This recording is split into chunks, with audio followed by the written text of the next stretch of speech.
Day in court, Gianna Gelosi, Fox News. The suspect in the second assassination attempt of former President Donald Trump's life, Ryan Routh, having a court appearance today as the DOJ released new details as the investigation continues. Fox's Brooke Singman. The DOJ released a letter from Routh where he says this was an assassination attempt on Donald Trump. The letter was addressed to, quote, the world, and came from a civilian that contacted police after they say Routh dropped off a box at their house several months prior to the assassination attempt on Trump. After learning of the incident, the witness opened the box and found ammunition with the letter that also said he would offer $150,000 to whoever can, quote, complete the job if he failed.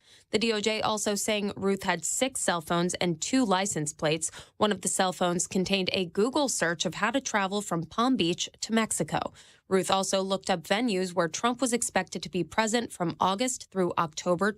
Brooke Singman, Fox News. Secret Service leadership putting the finishing touches on an internal report looking at the agency's failures. July 13th, Fox's David Spunt is at the Justice Department. Here in Washington, Secret Service leaders are bracing for a report from Congress, specifically the Senate, expected to be released midweek this week. That's going to be quite critical of the agency. We know that Senator Ron Johnson is working with Democrats, and both the Democrats and Republicans are expecting a more thorough report later, but they say this interim report that will be released Wednesday, again, will be critical. Secret Service Director Ronald Rowe is bracing for the findings of the report. He's been adamant from the start the Secret Service messed up. He called it a mission failure on July 13th in Pennsylvania when the former president was almost assassinated in front of cameras. Overseas, officials in Lebanon say more than 270 people have been killed in ongoing Israeli airstrikes. The IDF saying they're targeting alleged Hezbollah weapons depots. America's listening to Fox News. Small business owners, we know finishing your to-do list can feel like rowing upstream, but it's a river, a whitewater river, and the only paddles you have are pool noodles. Then when a new to-do pops up, you're like, nope, I'm already rowing upstream with these pool noodle paddles. At Progressive, we don't want to make your day any harder. That's why we make it easy to get personalized discounts with a commercial auto insurance quote online, so your to-do list is smooth sailing. See if you can save on commercial auto insurance in as little as 7 minutes at progressivecommercial.com. Progressive Casualty Insurance Company and affiliates. Coverages and discounts not available in all states and subject to policy terms and underwriting. Everywhere you look, things are getting more expensive. So at Consumer Cellular, we're lowering the price for those 50 and up. Now you can get unlimited talk, text, and data for $30 a line when you buy 2. That's just $60 a month for 2 unlimited lines. So if you're 50 and up, make the switch and save. Come on, you've earned this. Call 1-888-FREEDOM or visit consumercellular.com today. Requires 2 lines of service, age validation, and credit approval, subject to system and area limits, taxes, and other fees apply.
Anchor lady!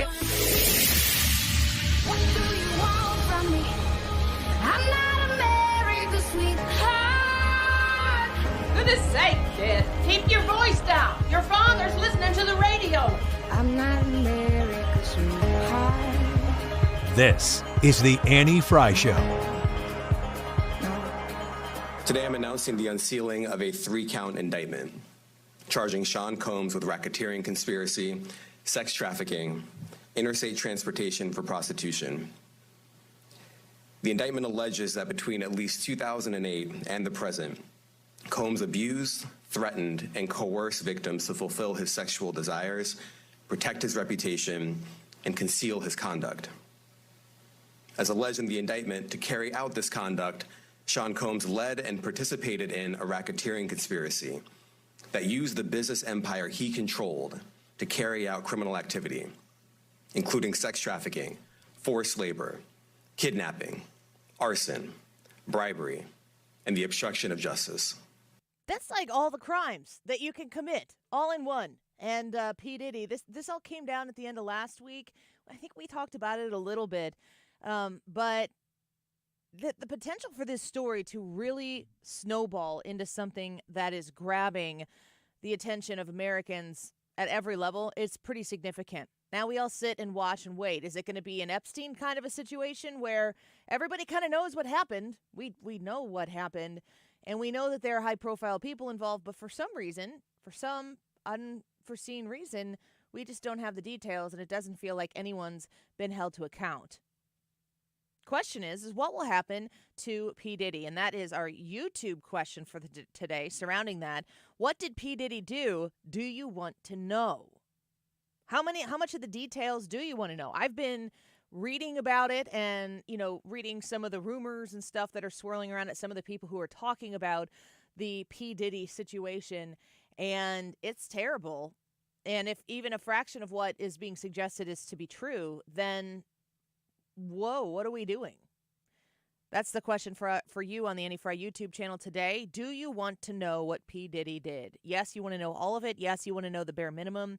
No, you don't want to know, or no, you don't even care. So go to the Annie Fry YouTube channel and cast your vote for that. And we will, generally speaking, when we do things like this, I wait to see how much y'all care about these types of things and shift accordingly how much time we spend covering it. I'm very interested in it. I want to know what happened, but I'd love to know how you feel about it. In the midst of this weekend, we are seeing heightened concerns of what is going on in the Middle East. Israel continues to push back on Hezbollah. We have seen a pretty surgical attempt to defend themselves as they push back against what Hamas has done in conjunction with the threat of Hezbollah, all funded by Iran. And Israel is there doing what they need to do in order to protect themselves. And the tensions continue to heighten. It is September 23rd.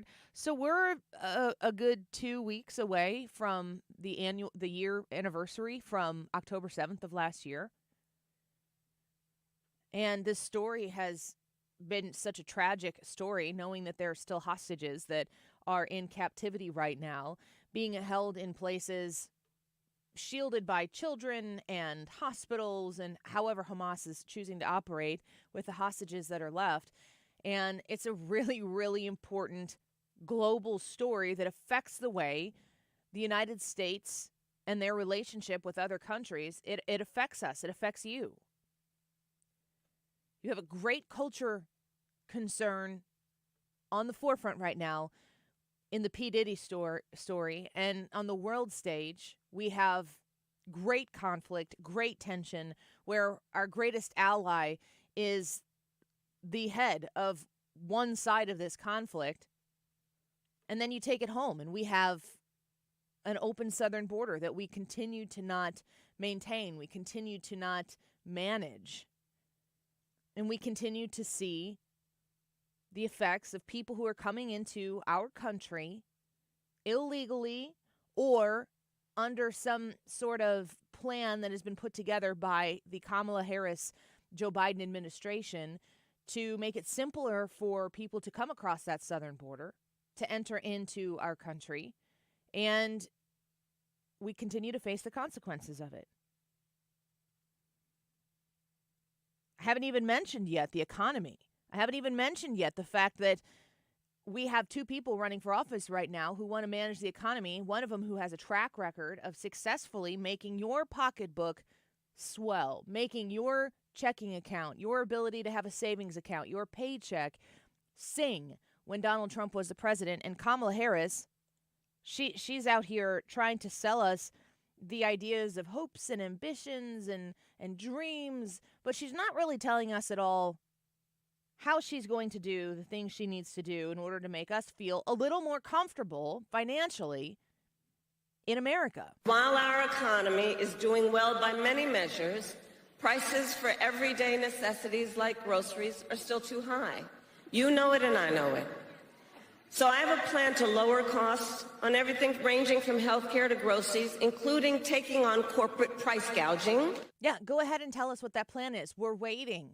I mean, we're days away from the election. In 43 days, the election is going to come to a close, and we're going to have made a decision.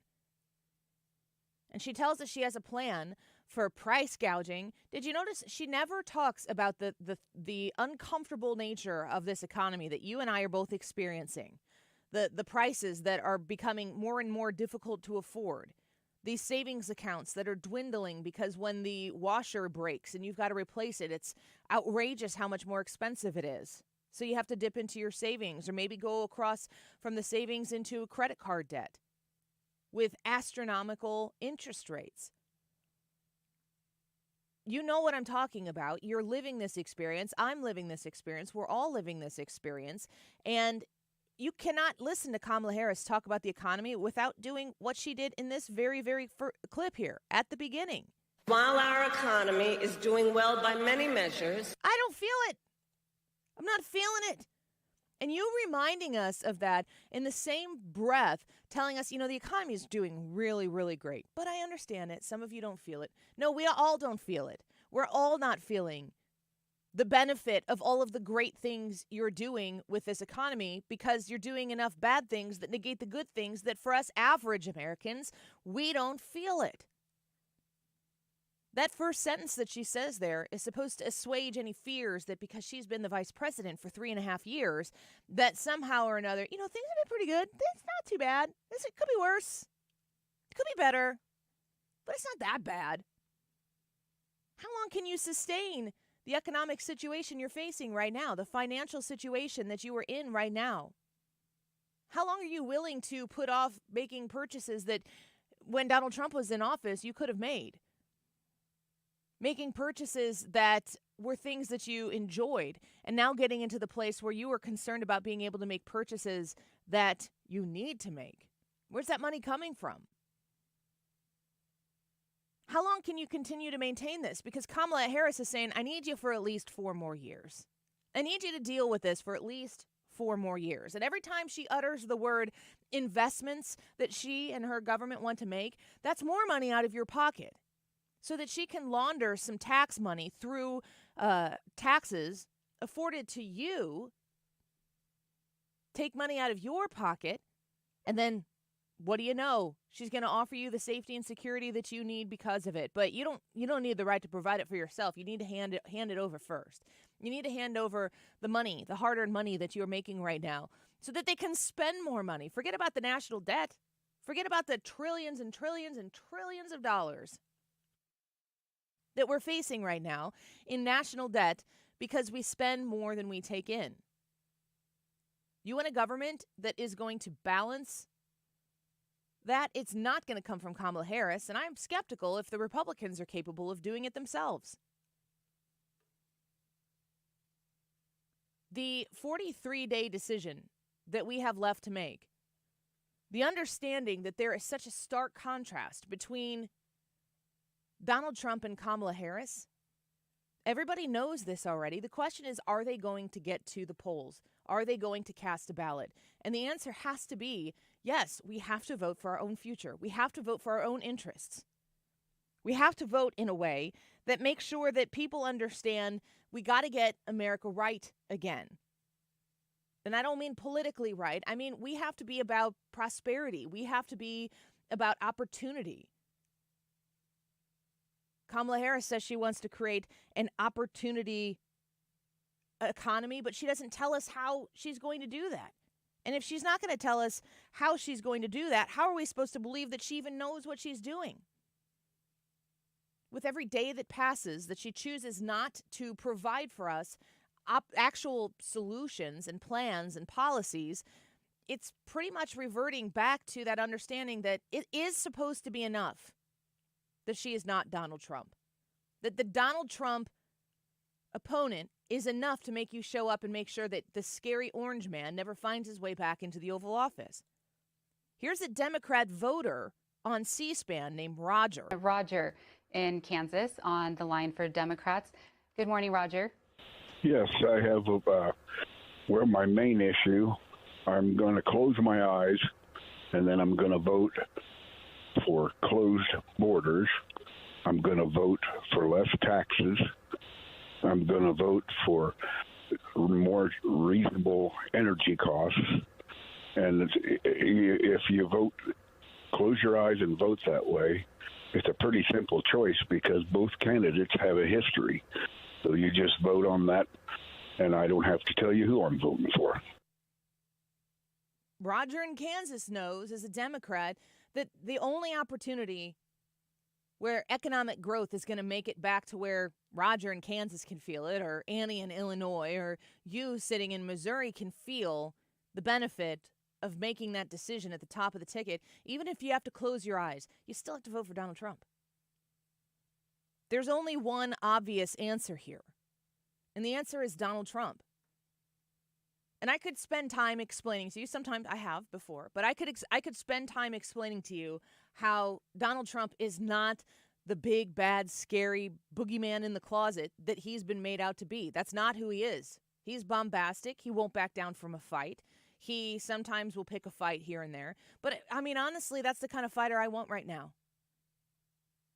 While the world stage is looking as unstable as it has ever looked, and America is nowhere to be found in the leadership, I want somebody who's going to be able to stand for what America stands for on the global stage. I want somebody who's going to want to advocate for the American people. Roger in Kansas and you sitting here in the Midwest trying to make ends meet, working your butt off and knowing, you know what, I should be doing well right now. It's not about making it.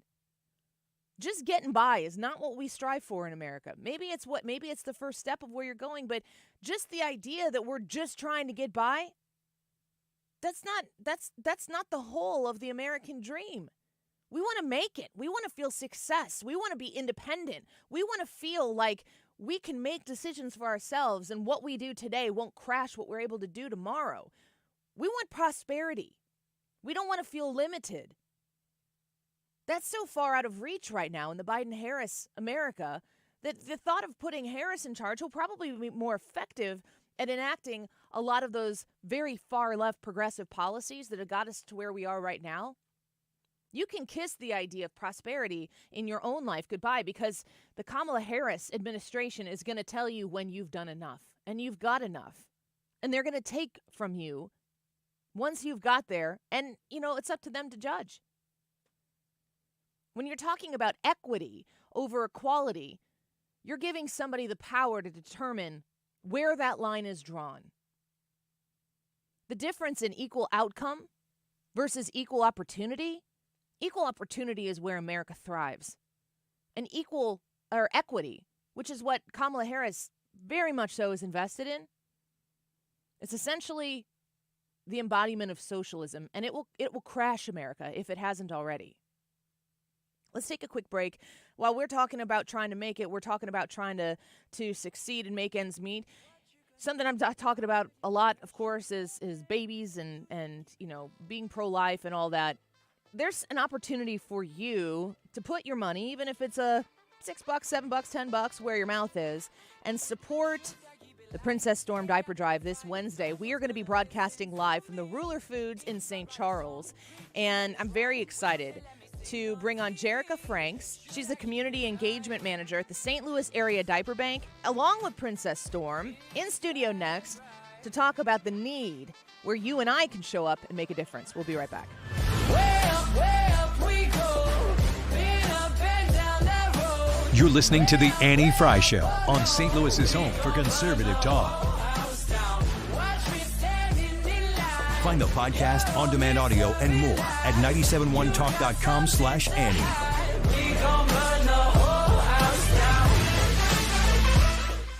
The Retirement Advisory Group, we've got an event coming up, not this Tuesday, but I believe it's the next Tuesday, October 1st. And it's once again at the Frontenac Hilton, and I'm going to be there. I hope that you will come as well. The event starts at 6:30 p.m., but I get there from 6 to 6:30 and try to meet each and every one of you. And Mark Cox and Mark Reardon will be there as well to join me so that we can say hello to you.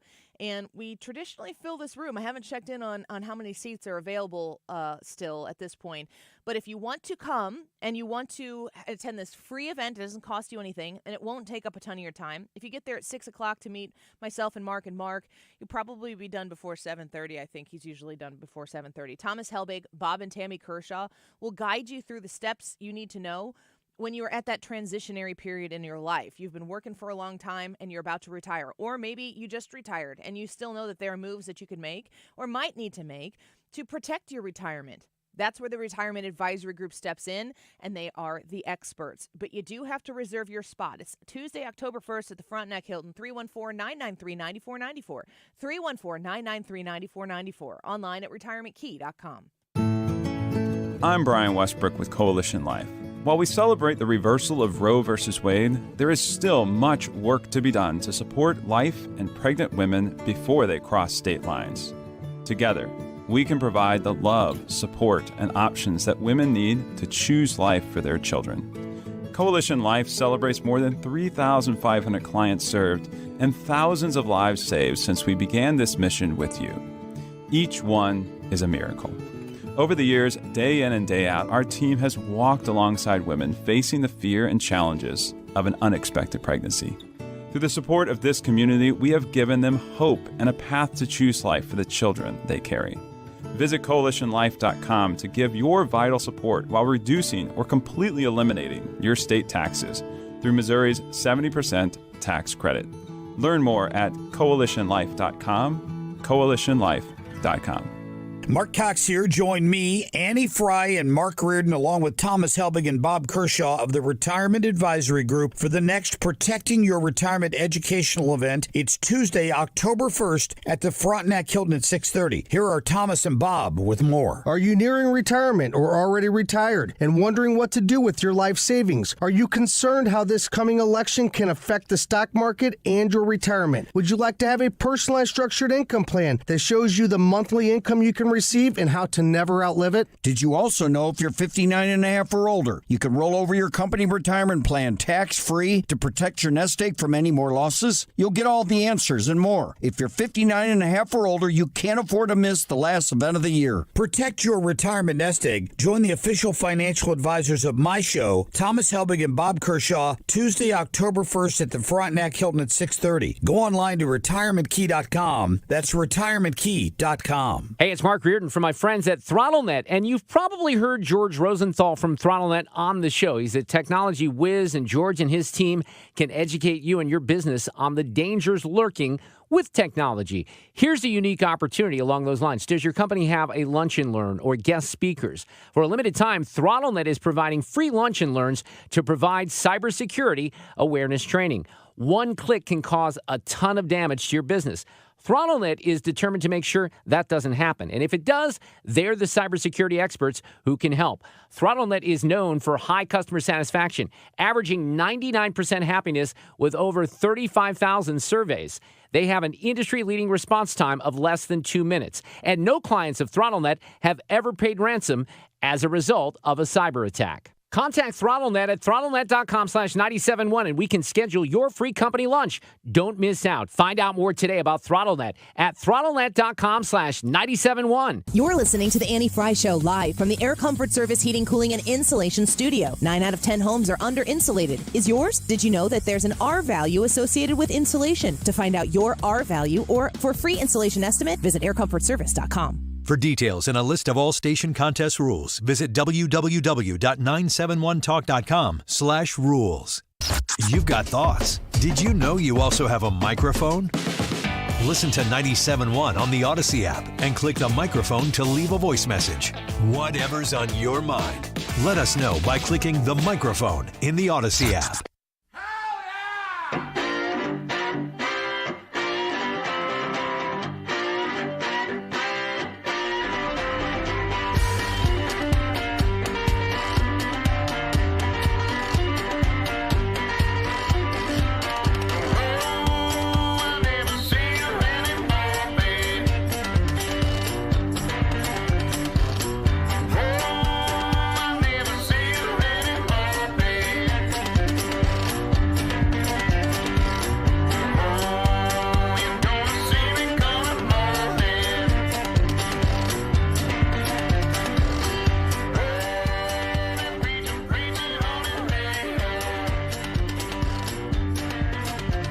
Diaper Bank is just an amazing organization. They responded to a need in the community that a lot of people don't think about. People aren't able to afford basic need items, and it's surprising that people don't think that diapers and period supplies are basic need items like toilet paper or soap or deodorant, but they are. I think any mother, any struggling mother, knows how it feels when you have that little bit of help and everything is not loaded on your plate. During the weekday mornings, you can see what happens to those diapers. You see them go out to partners. You see them doing what our mission is, helping those who need diapers.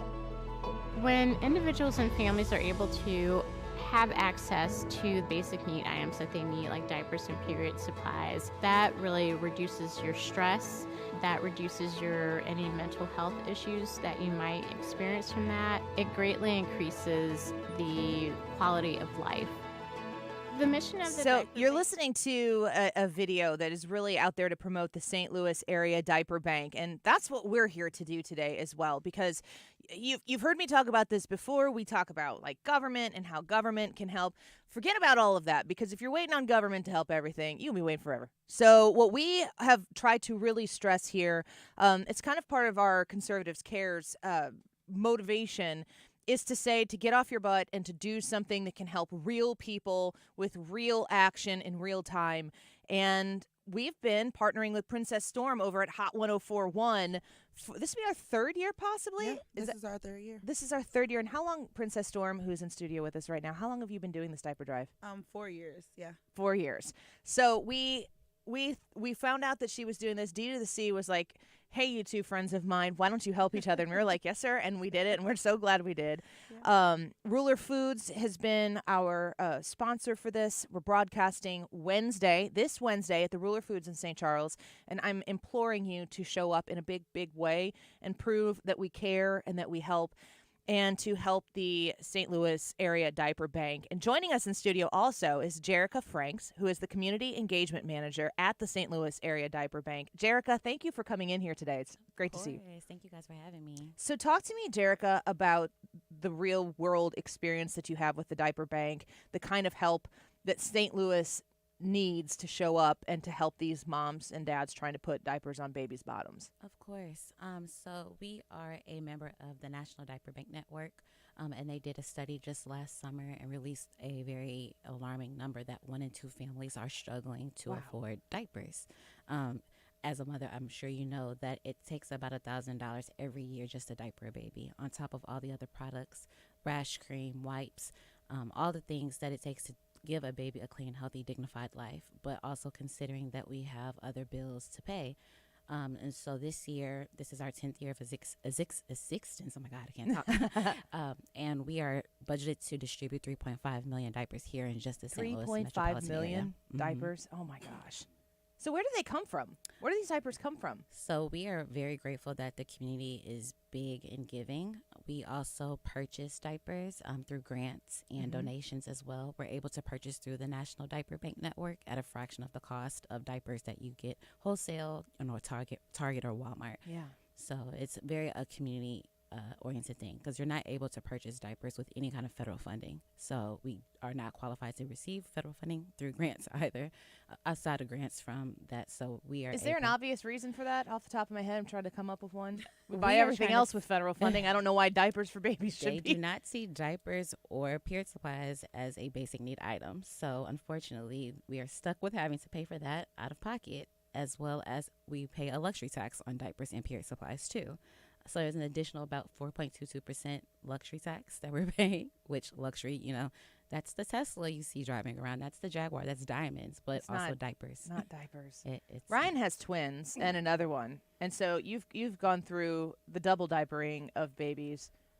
Kind of seems obvious that it's a necessity. Yeah, we looked at doing the whole cloth diaper thing for a while. It's No. just it's No. You think about it when you're about to have a baby and you're like, oh, I'm going to do this. It's going to be good. It's going to be maybe a little cheaper. In the end, it really wasn't. And we realized pretty quickly that it also wasn't worth the time to, especially with twins, jumping in from 0 babies to twins all at once. Man, we spent some money on diapers. So that was 2014. The price of everything has just gone up. The price of your rent affects how much you're able to buy baby formula and diapers and things like that. So it's everything at the same time. It's hitting people at the bottom of that economic ladder, and I know that's who you are helping. So Princess Storm, you decided that you've got a kiddo. Yeah, he's about to be 5 Friday. Beautiful. That's one of the reasons why this is in September, right? Yes, in honor. kinda. It all just worked out. It works that way. That's all right. Just own it. I've got 4 kids myself. They're all far enough apart. We've never had 2 in diapers at the same time, but you often don't realize the expense that it is until you are having to deal with it yourself. Yeah. And, so you were inspired to put this together. Tell us about that process. Yeah, so, starting in radio, I was just having fun and going out and just being the party girl I was. And then I had a baby, and all those things stopped, and COVID hit, and I was at home. And it just made me realize, what's important. And family's important, giving back. And I wanted to do something, not just for my community, but for myself that kind of makes a difference. Mm-hmm. And when I started to see how expensive diapers, are, kids go from a size 1 to a 2 overnight, or you might rip the tag and you have to just toss that diaper and you can't use it at all. Yes. And You can't. So frustrating. That is like, you gotta be kidding me. Just hold it on there, kid. But it's nothing you can do about these things. And, you can probably go cut costs with groceries. You can cut costs with gas, but you can't cut costs with a diaper for your child. So, me and a couple of my friends, we were just talking about things I can do to give back. And they started to talk to me about the St. Louis Diaper Bank. I reached out to Jerrica. We met. We, talked about doing a drive. And my first drive I did, it was just me and her and my baby outside asking people for diapers. And you would just be surprised with how many people really wanted to give back. Yeah. Because if you're a mom or a parent or a cousin or an aunt and you have to provide diapers for someone, you understand the importance and the need of it. Now, if you don't have kids and you don't really be around children, you might be like, I don't understand it. Mm-hmm. But if you are, dealing with that little, what you call it, up into 2, you understand how important it is. Yes. And probably even longer, depending on the kid. Yeah, it certainly depends on the kid. Now, will we have, for the diaper drive on Wednesday, will there be an online place people can donate? Yep, you can go to the website. I think I sent this to you guys, but you can go to the website and donate also. Whatever you can, $1, $2, $3, it doesn't matter. Everything helps. Okay. The more, the better, but, we will accept whatever you guys can I'm do. going to tweet out the link to that before the end of the show, so you can follow me at Annie Fry Show.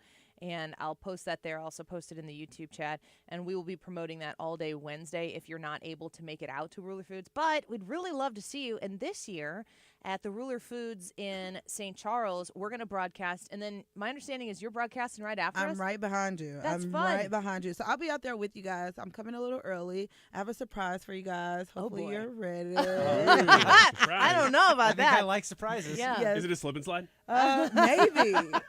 Okay, I'll have to check the temperature for that day, but sounds good. I like you have standards. You're ripping your shirt off and you're slipping and sliding at Ruler Foods. Everybody knows Regardless of weather, there's a slip and slide. Yeah. Hopefully no one's, fixing the, what do you call that, the parking lot this year. Yeah, we showed up. I think it was our first year. Yeah. We were setting up outside, and they were like resurfacing. The parking lot looked great by the end of the show. But this machine's like, like the whole time. And we're like, this isn't workable. So I think he paused. He would keep looking over at us to see if we were talking, which we're a talk show, so Yeah. we do. Yeah. And we're like, well, yeah, we are. Yeah. He was trying. Yeah, he was it works trying. out, and it looked great. It was just an ironic timing there. So Wednesday at the Ruler Foods in St. Charles on West Clay Street. Please come out and see us. We would love to see you. You can also go poke around Ruler Foods afterwards if you've never been and see what I've been talking about all the time about saving money at Ruler Foods. And you can buy diapers at Ruler Foods as well. But we'll take diapers that come from anywhere. So if you've got diapers, if you want to swing by a place and pick them up and you know the right place to go get them, or you know that you have a niece or somebody who had a box of diapers they never open and it's just sitting there. I've literally got a box of diapers in my garage right now that I don't Me know. too. I don't know how I missed them. Yeah. When Molly was growing through that size, but a unopened box of Pampers sitting right there, and so those are gonna come with me. Yeah, I have a box of diapers, and I was like going through the garage this morning. I said, "Why is the diaper here?" And I was like, "Okay, I'm just gonna put this in my car for Wednesday." And you know, I've been seeing a lot of people give checks. You know, they've been writing out to the St. Louis Diaper Bank, so I have to load Jerrica up with all these things. But I'm super excited, you know, to do this 4 years in the making. It's really, really awesome to see the community come back and, you know, show out and give back to everyone. Yeah. So, Jerrica, before we let you go, talk to us a little bit about, is there a need that is bigger than another? Is there a size preference? Like, just tell us, give us the lay of the land of what you want to encourage people to show up and show out with. Of course. So we can always use larger sizes 4, 5, 6s. We know kids tend to stay in those a lot longer, as well as training pants. We can pray and hope that they get out of those diapers fast enough, but training pants is also a huge need too. Okay, that's a really good piece of advice. All right, well, I'm counting on the 97.1 audience to show up and support the Hot 104.1 Princess Storm Diaper Drive that goes to benefit the St. Louis Area Diaper Bank. I always get a little nervous. I'm like, I know they're going to show up. I know they're going to show up. And then you guys always do, and then I just walk on cloud nine for a long time after it because it's so heartwarming to be able to partner with the St. Louis Area Diaper Bank, with Princess Storm, who dreamed up this idea, and to support it. So I'm asking you guys to help support me, support Princess Storm, who's supporting the St. Louis Area Diaper Bank, and Wednesday should be a really great day. I'm looking forward to it. No, yeah, I'm excited. So my goal this year was 100,000 diapers. Yeah. And that's like 2,000 families. Yeah. I believe we already reached like 60,000-ish Okay, before. good. So that's like a small goal to, you know, overachieve, but yeah. No, we can totally do that. And 97.1, we're going to show up. We're gonna help you out and hopefully push you past that very noble goal. All right. Thank you both, ladies, for being in here. Thank you. Wednesday's going to be a great day. Yeah. Thanks for letting us partner with you. Storm, what's the surprise? She's actually going to Half surprise second. you. Almost said it. I looked over. I know. I almost had you. That's great. All right. See you Wednesday at Ruler Foods in St. Charles. Please, please, please come out and support us. I will share the link where you can donate directly to help the cause. And it's going to be a wonderful day. And we're going to do it together, straight up helping those babies who need that extra diaper in their nursery. We can do that. We can do that. Let's do it together. We'll be right back.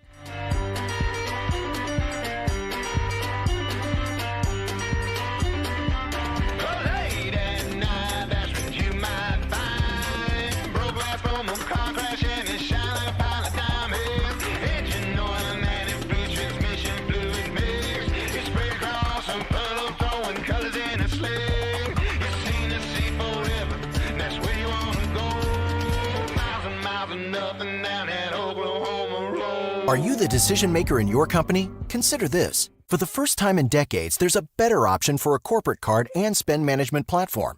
Meet Ramp, the only corporate card and spend management system designed to help you spend less money so you can make more. With Ramp, you get full visibility into your company's spending and control who spends what with each vendor. Ramp's software collects and verifies receipts instantly to save your team valuable time. Ramp automates data entry and routine tasks with automated approvals, expense categorization and bill payments, time-consuming tasks. Which means you'll stop wasteful spending and close your books in hours instead of days. Businesses that use Ramp add up to 5% to their bottom line the first year. If you're a decision maker, adding Ramp could be one of the best decisions you've ever made. Get $250 when you join Ramp for free. Just go to ramp.com/free. Ramp.com/free. RAMP.com/free. Cards issued by Sutton Bank and Celtic Bank, members of FDIC. Terms and conditions apply. The choice of a lawyer is an important decision and should not be based solely on advertisements. At Onder Law, we deliver big judgments for the little guy. Onder Law takes on the biggest industries and holds them accountable. Call today for a free review at 314 or 618-9000000. Stop everything you're doing right now and ask yourself, are you currently receiving steady paychecks? What about when you're retired? Will you receive a monthly check to cover your expenses and also have some fun? Marvin Mitchell and the team at Compass Retirement Solutions calls this mailbox money. It's a monthly check you'll receive throughout retirement. They don't want you to worry about if the money will show up or how much money you'll receive. The only thing they want you to think about is how to spend it when it arrives. Find out how to get enough money in your mailbox every month when you're retired. Call Marvin Mitchell and the Compass Retirement Solutions team at 314-373-1598 to start working on a plan that can help you create the monthly income you'll need in retirement. Call 314-373-1598 right now and schedule a visit with Compass Retirement Solutions. 314-373-1598. Firm offers insurance services, investments, and services offered through Compass Retirement Group, a registered investment advisory in Missouri and Illinois. What did P Diddy do, and do you want to know? There's a few options here. Yes, you want to know all of it. Yes, you want to know the bare minimum. No, you don't want to know, or no, you don't care. This is a big news story, and we just want to know where you're at with it. Are you paying attention? Let us know in today's YouTube live chat poll. You type in Annie Fry on YouTube, and the live stream will come up as well as that question. We'd like to know. 12:43. This time check is sponsored by Jerry Kelly Heating and Air Conditioning. It's time for a $98 furnace tune-up. Hey guys, Glover here with my very, very good friend, Dr. Kathy Maupin at BioBalanceHealth.com. If you have reached that certain age and you're just not feeling very well and nothing's working the way it used to work, go see Dr. Kathy. She is not only a medical doctor, she is a patient of this bioidentical hormone replacement therapy. It absolutely works. It's a long-term solution. She is an artist when it comes to helping you with your hormones. BioBalanceHealth.com for Dr. Kathy Maupin. I want to talk to you about Lutheran education. I want to talk to you about the fact that the option for you to enroll your child, your grandchild in a Lutheran school still exists. I know it's the middle of September, but it's never too late and it's never too early to learn more about Lutheran education. Now, the website for you to learn what you need to know, to ask the questions and find the details, it's lisastl.org/Annie. And LISA is Lutheran Elementary School Association, so it's lisastl.org/Annie. lisastl.org/Annie. It's affordable. I know that the first roadblock for people thinking about non-public education is, I can't afford that. Who can afford that? It's affordable. Let me tell you this one more time. You can afford it. You have to have that conversation. Go to the website. Learn about how people are affording this really life-changing, foundational basis education that you will be so glad it's priceless. To be able to know that when you turn your children over, when your grandchildren are going into the classroom, that they are getting a solid education in a place that understands the common sense, right and wrong, adds in forgiveness to the conversation, which is absolutely important. They have great extracurricular activities, athletics, music, STEM experiences, the whole lot. And there are 37 elementary schools in the St. Louis metro area. In Missouri and Illinois, you have access to this Lutheran education. Please consider it. Just learn more about it. Go to Lutheran Elementary School Association on the website, lisastl.org/Annie. 97.1 FM Talk. You're here. Not because of a label, but because conservative ideas actually work.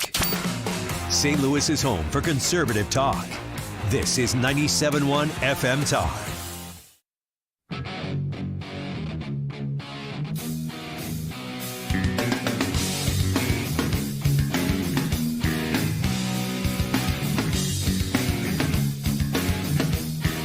This is the Annie Fry Show. Follow Annie on Twitter @Annie Fry Show. All the way across town, she's been searching for that someone that is beyond all the crowd. That's just sit around feeling sorry for yourself. Well, don't get lonely now.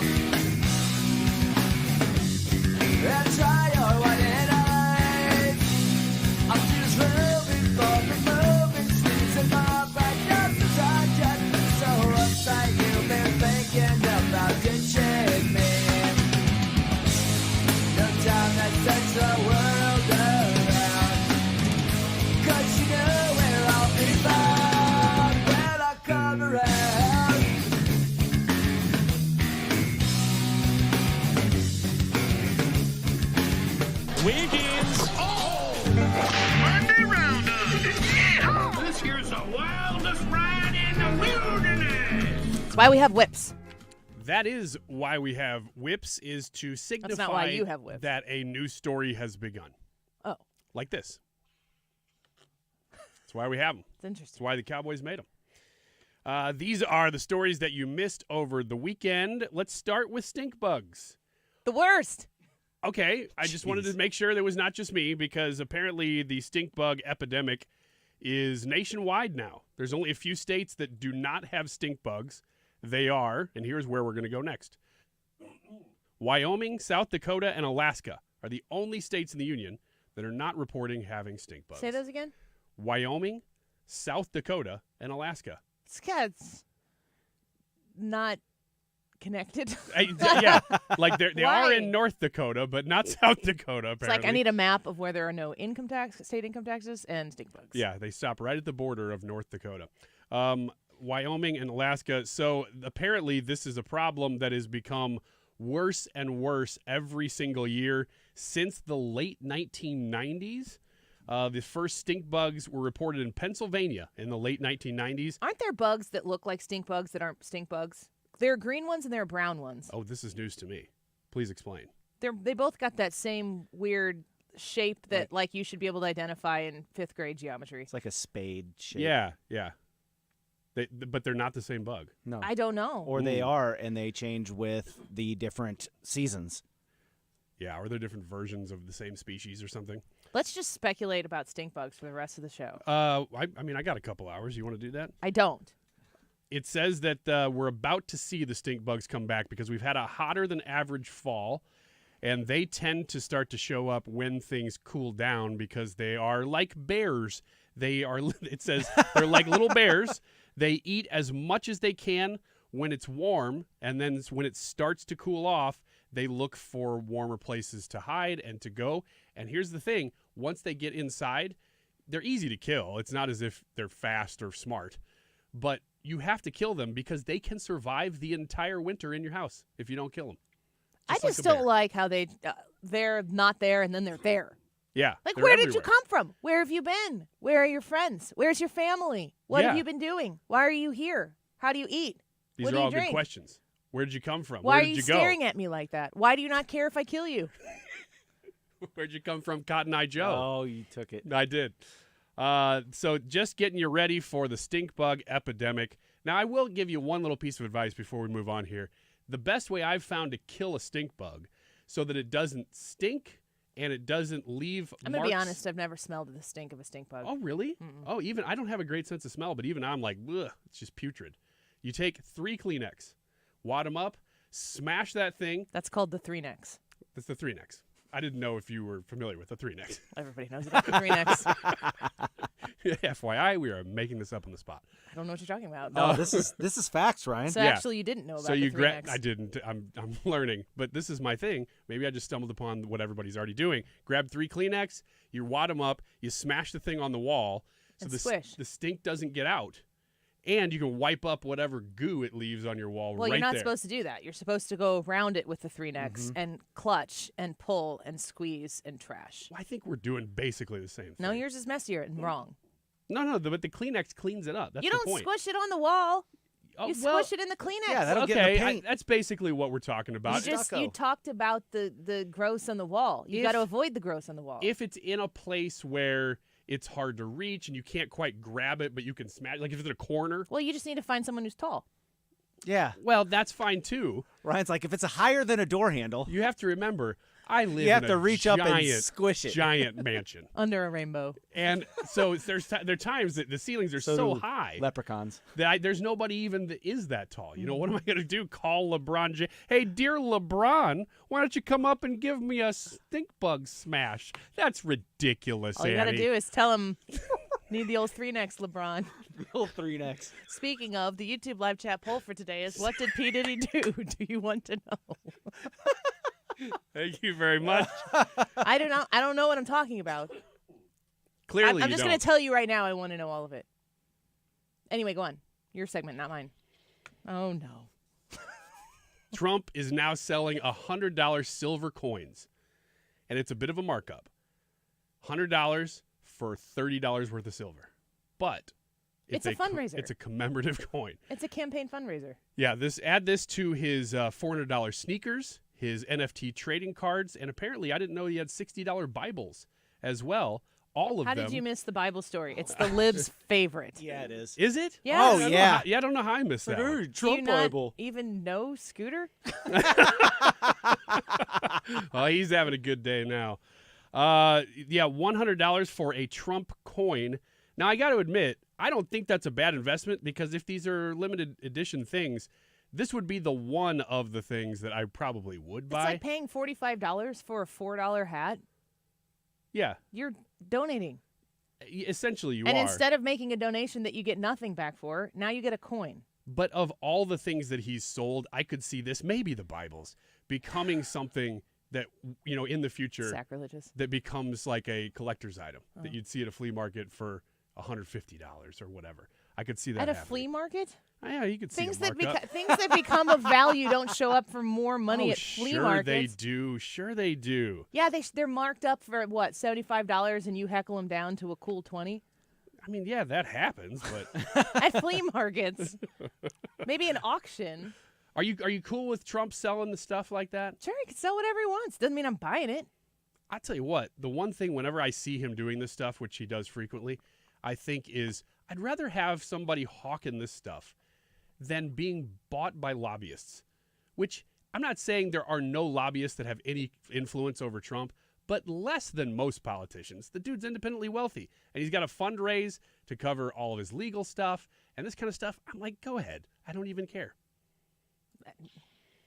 It's in America, if you can make somebody feel as though there's value in trading money for thing, you do. Mm-hmm. Yeah, you I do. say that as few words as possible. Speaking of trading money for a valuable thing, Tamagotchi is having its moment once again. The egg-shaped toy millennials. housing a virtual pet was one of the biggest crazes of the 1990s. Did you ever have one? No. You didn't? No. Oh, come on. My parents were like, Nope. You don't need that. That's stupid. And I was probably hurt by that, but they were also correct. Also, I don't think I ever asked for one. Yes, I did have one. I did not take You very had good care one? of it. Yeah, I had thought one. it was a girl thing. They were for girls, but I Okay. had one. It was probably blue, and I was like, "That's fine. It's blue."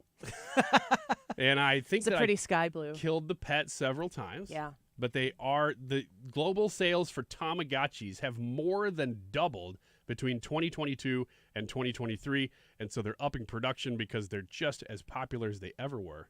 My daughter has one, and I can tell you, I don't know why she has one, because she has apps on her little iPad thing that do much cooler stuff. I don't know why you need the little black and white egg.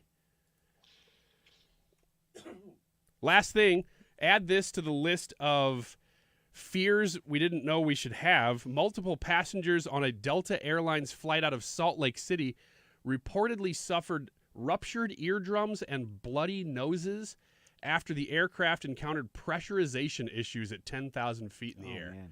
I didn't even know That sounds unpleasant. that was a thing. The pressure became too much. People's eardrums started rupturing and bleeding out of the nose. So just add that to the things that you have to think about next time you get on a flight. I'm glad that I'm here to help. Oh, one more thing, since we have a minute. Trump vows to save flavored vapes if elected. Is that in the Make America Healthy Again plan? I don't know. It's a good question. I don't really have an opinion on vapes other than that I like them better than cigarettes because I can't smell them. I don't smoke them.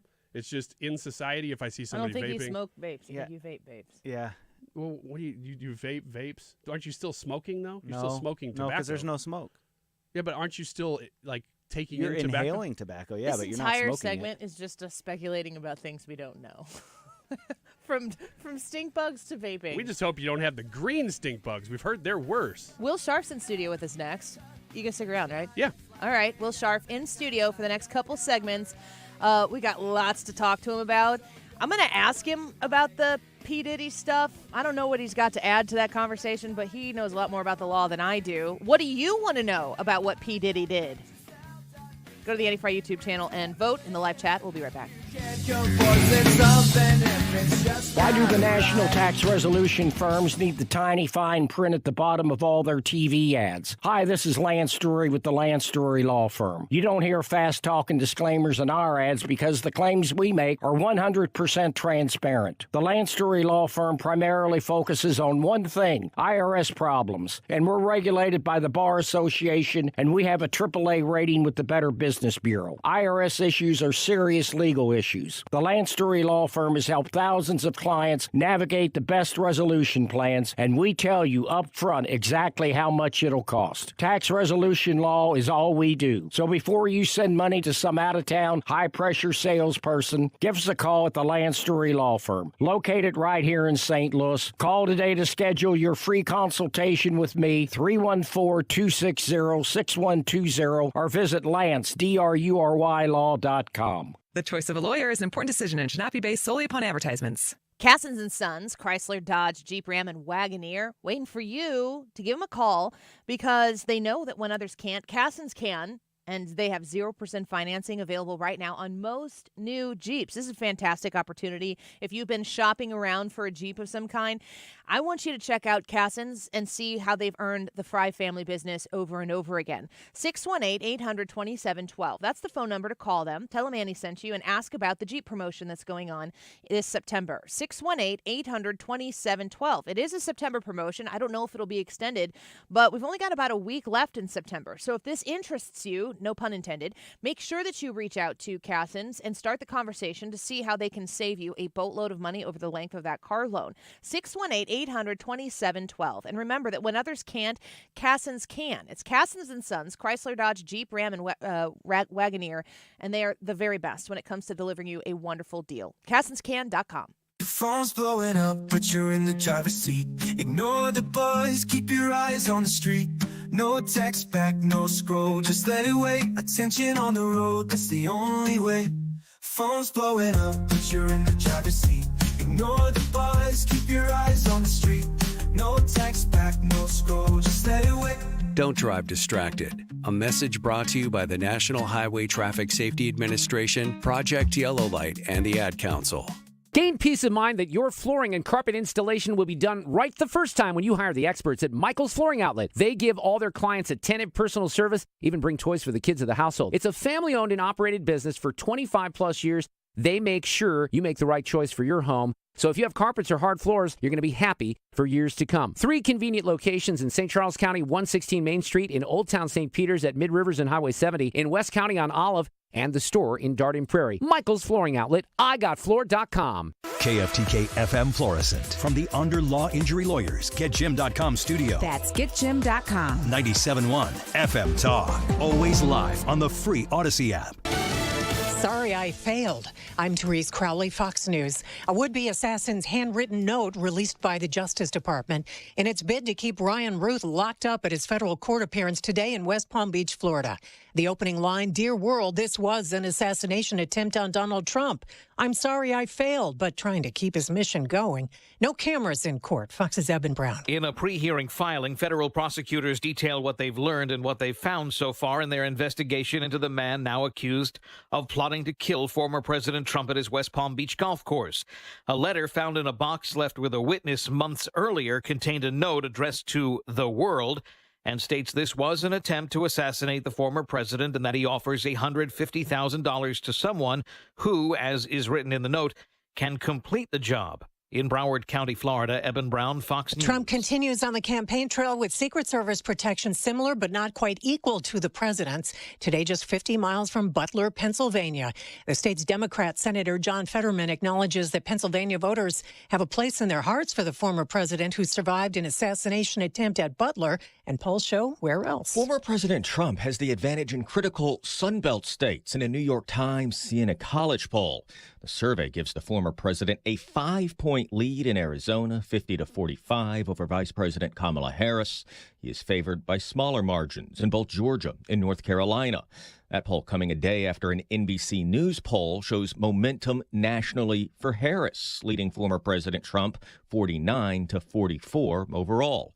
Harris has seen her favorability in that poll jump 16 points since July, the largest increase for any politician in an NBC News poll since former President George W. Bush's popularity surged in the wake of the 9/11 attacks. America is listening to Fox News. Small business owners, we know finishing your to-do list can feel like rowing upstream.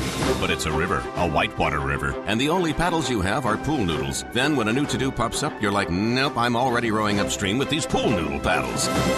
At Progressive, we don't want to make your day any harder. That's why we make it easy to get personalized discounts with a commercial auto insurance quote online, so your to-do list is smooth sailing. See if you can save on commercial auto insurance in as little as 7 minutes at ProgressiveCommercial.com. Progressive Casualty Insurance Company and affiliates. Coverages and discounts not available in all states and subject to policy terms and underwriting. Everywhere you look, things are getting more expensive. So at Consumer Cellular, we're lowering the price for those 50 and up. Now you can get unlimited talk, text, and data for $30 a line when you buy 2. That's just $60 a month for 2 unlimited lines. So if you're 50 and up, make the switch and save. Come on, you've earned this. Call 1-888-FREEDOM or visit consumercellular.com today. Requires 2 lines of service, age validation, and credit approval, subject to system and area limits, taxes, and other fees apply. Air Comfort Service, heating, cooling, and insulation, weather. Keeping things kind of wet going through our Monday afternoon with periods of showers and non-severe thunderstorms. It is cool, 74 for the high. Kind of feels like fall anyway. Tonight, clouds, still scattered showers and non-severe thunderstorms around 62. Tuesday, a couple of limited light showers first thing in the morning on Tuesday. Otherwise, a mix of clouds and sunshine developing, 74. Wednesday looks pretty. This is 97.1 FM Talk. Chief Meteorologist Dave Murray.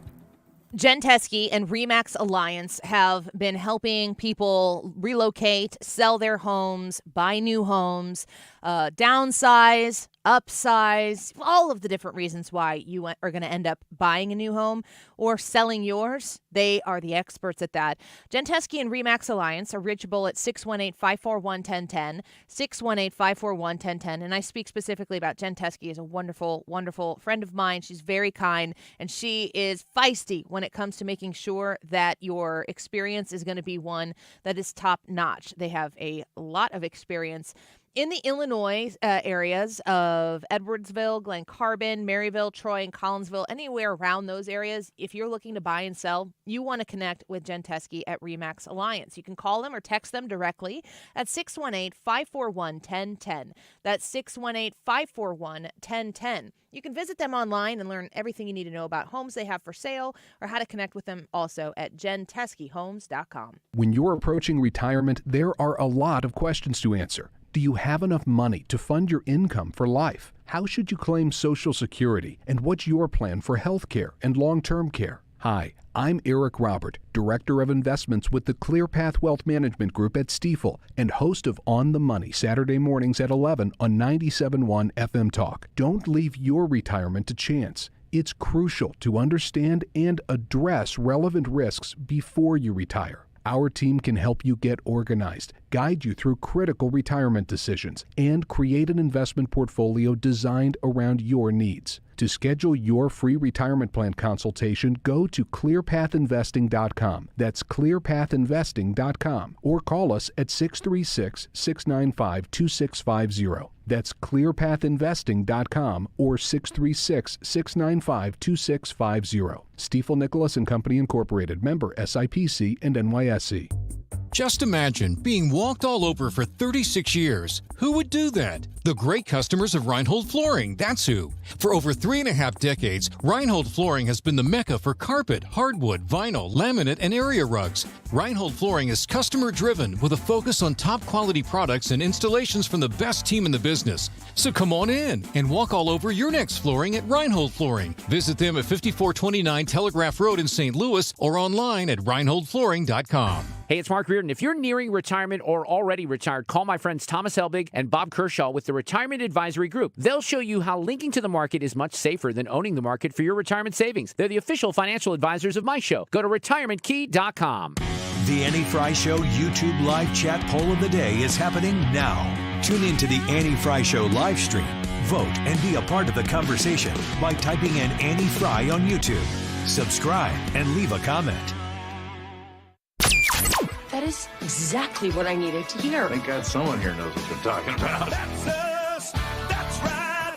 Gotta love this American ride. All right, you need to take the time and get the full picture.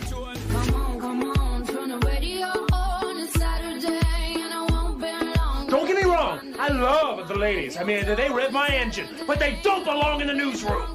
It is Anchor Man, not Anchor Lady. What do you want from me? I'm not America's sweetheart. Goodness sake, kid. Keep your voice down. Your father's listening to the radio.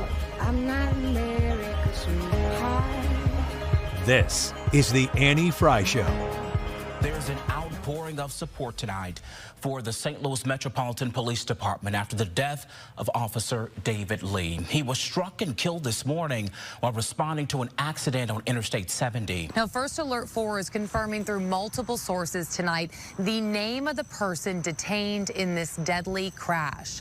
According to court records, the 24-year-old is currently on probation for a previous domestic assault and DWI charge in St. Charles County. Those same court records say police say that he was living in the country illegally at the time of his last arrest. We are not naming him at this point because no charges have officially been filed. Well, I think we're naming him. This is a really, really horrible story from over the weekend.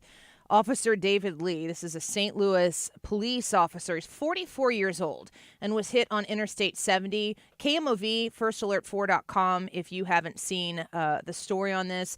That audio that we just played there was from KMOV's report on this, and props to them for discussing this. But since then, we know that this incident includes Ramon Chavez Rodriguez. And we're going to start our conversation here with our friend Will Scharf, who, of course, you know him as a former federal prosecutor for the Eastern District of Missouri. He's a Donald Trump attorney.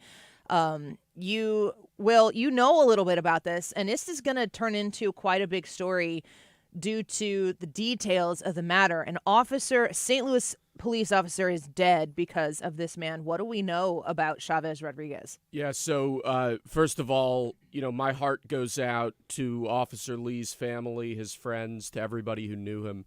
I never worked with him personally when I was in the U.S. Attorney's Office here, but I worked with officers who knew him well and who did work with him. This is the sort of guy who's just the backbone of the police department. Absolutely solid police officer, deeply committed and dedicated to serving the community. This is a tragic circumstance, and it's made all the more tragic because it was a completely preventable situation. What happened here is that yesterday morning at about 8:30 a.m., Officer Lee was responding to a single-vehicle traffic accident. While he was putting out traffic cones, an illegal immigrant who was drunk at the wheel at 8:30 in the morning on Sunday morning collided with him, hit him, and ended up taking his life. The illegal immigrant is a guy from Honduras. His name is Ramon Arnaldo Chavez Rodriguez. I think we should all say his name and remember his name. He is an illegal immigrant from Honduras. The press is reporting that he had a prior for a domestic incident and for a DUI. What they're not reporting yet, and I know this because I pulled the case record off of CaseNet earlier, is that incident, which occurred in October of 2020, involved him kicking in his girlfriend's door while drunk, beating her to within an inch of her life, then kidnapping her baby, throwing the baby in a car, driving away, almost running the girlfriend over when she tried to prevent him from driving away. He's then arrested by the police. He admits that he was drunk. He admits to basically everything that happened. And then because we have a dysfunctional court system here in the state of Missouri, this case is rolled for the better part of 2 years. He bonds out immediately, never serves a day in prison. And then in January of 2022, despite these alleged crimes being absolutely heinous, and despite it being a seemingly open and shut case, he pleads to an SIS, a suspended imposition of a sentence, meaning that no criminal record was actually given to him. He didn't have a criminal record. It's just an absolutely suspended sentence, no punishment whatsoever. This is catch and release policing and prosecution at its absolute worst. This is a guy who should have been thrown into prison. This is a guy who should have been thrown out of the country. If our federal law enforcement system was functioning adequately, if DHS was doing their job right, he would have been deported. If our state courts had been doing their job right, this guy would have been in prison. And instead, he was out on the streets with tragic consequences yesterday morning. Gosh, and now Officer Lee's life is lost because of it. Every single time we have an instance where somebody's life is lost, brutally taken in many cases, and it comes back to the same question is why are these people here? And then you add on, okay, so they're here. But while they were here, we, for whatever reason, continue to ignore the legal system and the laws that are in place, and these people continue to get away with absolutely heinous, ridiculous acts. How do we explain this? Yeah, look, this Chavez Rodriguez guy, folks on the left love to say that illegal immigrants are just coming here to work. They're just here for economic reasons. They just want to be part of the community and they contribute to the community. That's a general statement. Here we have a specific case. And in this specific case, this guy, Chavez Rodriguez, entered the country illegally, was bonded out, then committed heinous crimes while he was here, and yet was allowed to remain in this country. That, by anybody's standard, is an absolute failure of the system. It's an absolute failure of our system of law enforcement, of our system of immigration enforcement. And in this case, that's had absolutely tragic consequences. So the failure seems, Will, like it's at pretty much every level of government. Yeah. We have missed the opportunity to protect American citizens and the best of us, the people who wear the uniform and put themselves in harm's way. I mean, here we have an instance of a police officer doing their job, and I mean, a somewhat mundane part of their job, putting out traffic cones. This wasn't a thing where, you'd put, I'm putting this in air quotes, it wasn't a risky endeavor like going into somebody's home to try to create security in a very tenuous situation. It just shows that every time a uniform is put on by a police officer, that they are putting themselves in the line of danger in order to protect those among us in our community. And when you add in all of these extra factors where we look the other way, I mean, isn't that what we're doing? Aren't we just looking the other way? This is a choice to treat somebody like Chavez Rodriguez the way we're treating him. It's an active, we're participating in this system. It's not just happening. It's intentional. Yeah, I think those are two very important points. First of all, every time a police officer puts on their uniform, every time they're out responding to calls, they are putting themselves in harm's way to protect all of us. And I think the absolute least that we owe to those police officers is making sure that our system of justice, our court system, our political system is set up to ensure that their hard work is responded to and is dealt with. In this case, we have a situation where police back in 2020, in October of 2020, did everything right. Arrested a guy who was a danger to the community, who was a menace to the community, who'd committed terrible crimes. They got him into custody. And then our court system and our prosecutors failed to adequately punish this guy, failed to adequately ensure that he wasn't going to be able to go right back out on the streets and do the exact same garbage over again. And that's what we see here. This is a guy with a history of driving drunk, with a history of violence. He's an illegal immigrant. He should not have been in the country. He should certainly not have been free on the streets with no criminal record after what he did previously. And to me, that's just an abject failure of the system. And if I were a police officer today on the streets of St. Louis, I would be absolutely furious at how the system failed in this case and ultimately failed Officer Lee. It's easy to, transition this into like a federal government presidential election, border security conversation, and that is a warranted conversation. But there are, as you pointed out, state issues, local issues that are in play as well. What immediate changes need to take place in order to ensure that these types of things don't happen again? So back in 2020, this guy, Chavez Rodriguez, beats up his girlfriend and then goes fleeing with a small child in the car while he's drunk. He gets bonded out 2 days after he's arrested. He's a danger to the community. He's an illegal immigrant, which means he's a flight risk. Why was he bonded out? He should have been detained pre-trial in light of the seriousness of the crimes that he had committed. and in light of the seriousness of the situation that he'd created. Do you know what jurisdiction he was? It was in St. Charles. The case was, I believe, in St. Peter's, but it was St. Charles courts.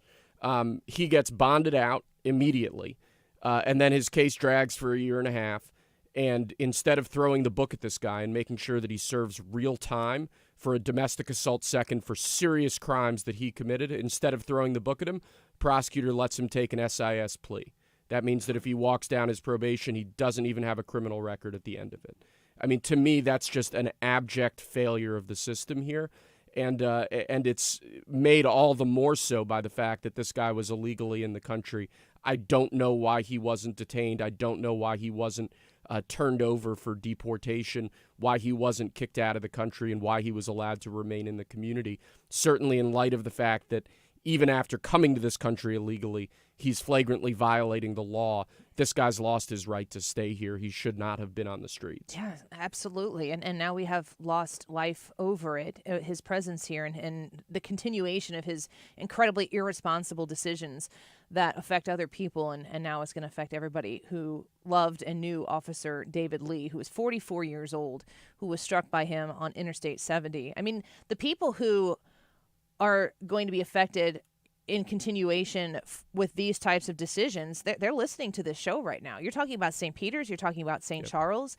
I mean, if I'm living in those areas, I'm looking around for, like, who do I need to talk to? Who do I need to fire and elect somebody else? Where do I go to make sure that people understand that in our community, we want it to be safe and secure, and when these bad guys show up, we want law and order to do what it's supposed to do, which is to keep the bad guys from hurting the good guys. Yeah, look, call your state legislators, call statewide office holders, call the people with political power in this state, and tell them that you want bail reform, that you want truth in sentencing laws, that this endless revolving cycle of suspended sentence after suspended sentence after suspended sentence, which allows some of the most violent criminals in our communities to remain on the streets for years and years and years, it has to stop. This is a symptom of a much bigger problem. That problem is that we here in Missouri do not take violent crime seriously from a public policy perspective, and that has to change if the state's going to have a bright future. So sad. It's so sad. One of these stories after the next where, you know, if it's important to identify the fact that if Officer Lee were hit by anybody who was driving under the influence, that the tragedy of his lost life is no greater or less. I mean, the loss of this life while this man was serving is of paramount importance for the people of this community to respect and to be grateful for and to pray for this family. But when you add in the detail of this person being here illegally with a long history of criminal activity, it's like if we're going to try to keep crime at a bare minimum, you're never going to eliminate it. But if you're going to live in a safe and secure society, shouldn't you be able to rely on when we catch the bad guys doing bad things that we do something about it? And there's just a climate. I mean, we're talking about 2020. I mean, that means that he came to this country. If he came here in 2020 or before then he probably came over when Donald Trump was the president. So it's not like you can throw this on the president's responsibility to completely close down the borders, but it's just proof that it's always been a problem. It needs to be addressed. It can't be ignored. And when we ignore it, as we have for the last 3.5 years, we're going to have more Officer David Lees. And they might not be police officers. They might be kids. And to me, the great failure here is I don't know how this guy showed up to the country. I don't know what circumstance got him here in the first place. But I do know that by 2022, when he's pleading guilty to serious felony offenses that have elements of violence, there's absolutely no excuse for allowing an illegal immigrant with that sort of a profile to remain on the streets and to remain in the country. Yeah. And that's a failure of federal law enforcement. I think that's a failure of our local courts and our local law enforcement system. It's a real problem. I obviously have very strong views about the presidential election. More than that, though, I have very, very strong views about law and order and the need for the law to be upheld and enforced. And in this case, as with so many others involving illegal immigrants that we've seen around the country, the law quite simply is not being enforced, and that needs to change. I completely agree with you. We've got Will Scharf in studio with us. He's a former federal prosecutor for the Eastern District of Missouri. He knows a bit about prosecuting crime. He's also Donald Trump's attorney. We're going to take a quick break, and when we come back, I'm going to ask you about a few things. The first of them being the result of the second shooter at Donald Trump on the golf course. Find out that he is not going to be able to get out of jail while they continue to probably levy even more drastic charges at him. We'll get Will Scharf's reaction to that. And we're also going to ask Will Scharf about all of the legal challenges now facing P. Diddy. We want to know from you on the Annie Fry YouTube channel, what did P. Diddy do, and do you want to know? If you go to the Annie Fry YouTube channel, you can tell us yes or no if you want to know and how much you want to know. We'll be right back with more Will Scharf in studio next. Jumping off a bridge, it's just the farthest that I've ever been. Anywhere you go, This is the Annie Fry Show. Follow Annie on Twitter at Annie Fry Show.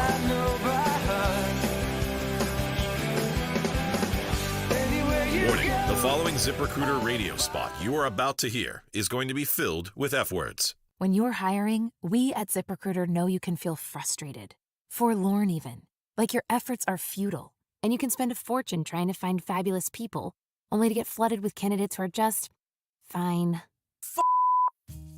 Fortunately, ZipRecruiter figured out how to fix all of that. And right now, you can try ZipRecruiter for free at ZipRecruiter.com/free. With ZipRecruiter, you can forget your frustrations because we find the right people for your roles fast, which is our absolute favorite F word. In fact, 4 out of 5 employers who post on ZipRecruiter get a quality candidate within the first day. Fantastic. So, whether you need to hire 4, 40, or 400 people, get ready to meet first-rate talent. Just go to ZipRecruiter.com/free to try ZipRecruiter for free. Don't forget, that's ZipRecruiter.com/free. Finally, that's ZipRecruiter.com/free. Sick of those annoying ads slowing you down online? Introducing i3 Broadband's 100% fiber optic network with advanced whole home Wi-Fi. With speeds up to 8 gigabits, buffering is so yesterday. Our rock-solid connection keeps you streaming, gaming, and browsing without a hitch, thanks to our ad blocking feature. No contracts, no hidden fees, just pure internet bliss. And we've got a no-risk 30-day money-back guarantee. Dial 877-976-0711 or swing by i3broadband.com/STL. We're local, reliable, and committed to St. Louis. Your garage door is the largest piece of moving equipment in your home. When it needs help, call the experts at Overhead Door Company of St. Louis. Their certified technicians repair all brands of doors and openers, and you can even schedule evening and weekend service. Just call 314-781-5200 and always look for the red ribbon. It's your assurance you've got the genuine, the original Overhead Door, the most trusted garage door company in St. Louis since 1926. For same-day service, schedule online at overheaddoorsstlouis.com. 314-781-5200. Sweet chocolate reward. Sweet chocolate reward. This is not just the sound of someone picking up a sweet treat at Walgreens. This is the sound of someone picking up a sweet treat right after receiving all their vaccines in one trip. This is the sound of treating yourself, because you protected yourself. Stop by or schedule both your flu and COVID-19 vaccines today and grab yourself a sweet treat while you're at it. Vaccine subject to availability. State, age, and health-related restrictions may apply. I occasionally have nerve discomfort in my hands, so the things I love to do Let's play something, Grandma. became difficult as I got older. If you have occasional stabbing and burning in your hands and feet, try Nervive Nerve Relief. Nervive's clinically studied dose of alpha-lipoic acid reduces occasional nerve discomfort in as little as 7 days with continued daily use. Say yes to healthy nerves with Nervive Nerve Relief. These statements have not been evaluated by the Food and Drug Administration. This product is not intended to diagnose, treat, cure, or prevent any disease. Attention Missouri Medicaid members. If you need assistance with daily living, you can receive a free service from Freedom Care in your own home from a loved one. With Freedom Care, you decide who provides your daily care with help preparing meals, bathing, laundry, transportation, and more. A family member or friend that gets paid instantly after every shift. It's all funded by Medicaid and 100% free to you. Call now to check your eligibility. New to Medicaid, the Freedom Care family will guide you through enrollment, making it stress-free for patients and caregivers. With over 5,000 5-star Google reviews, we've perfected at-home care for Medicaid Medicaid members and caregivers. This service is free to you through Medicaid, and with our InstaPay app, caregivers are paid instantly. So go to freedomcare.com or call 314-557-7915. 314-557-7915. 314-557-7915.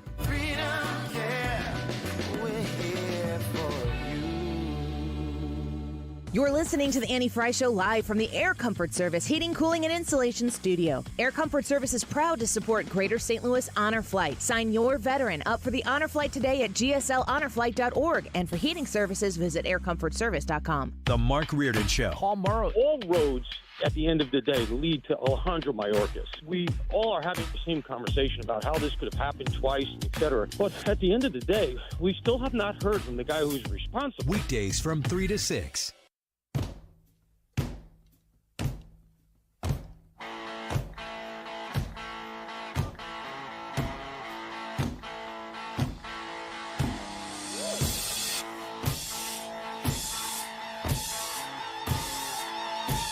The Annie Fry Show is streaming online.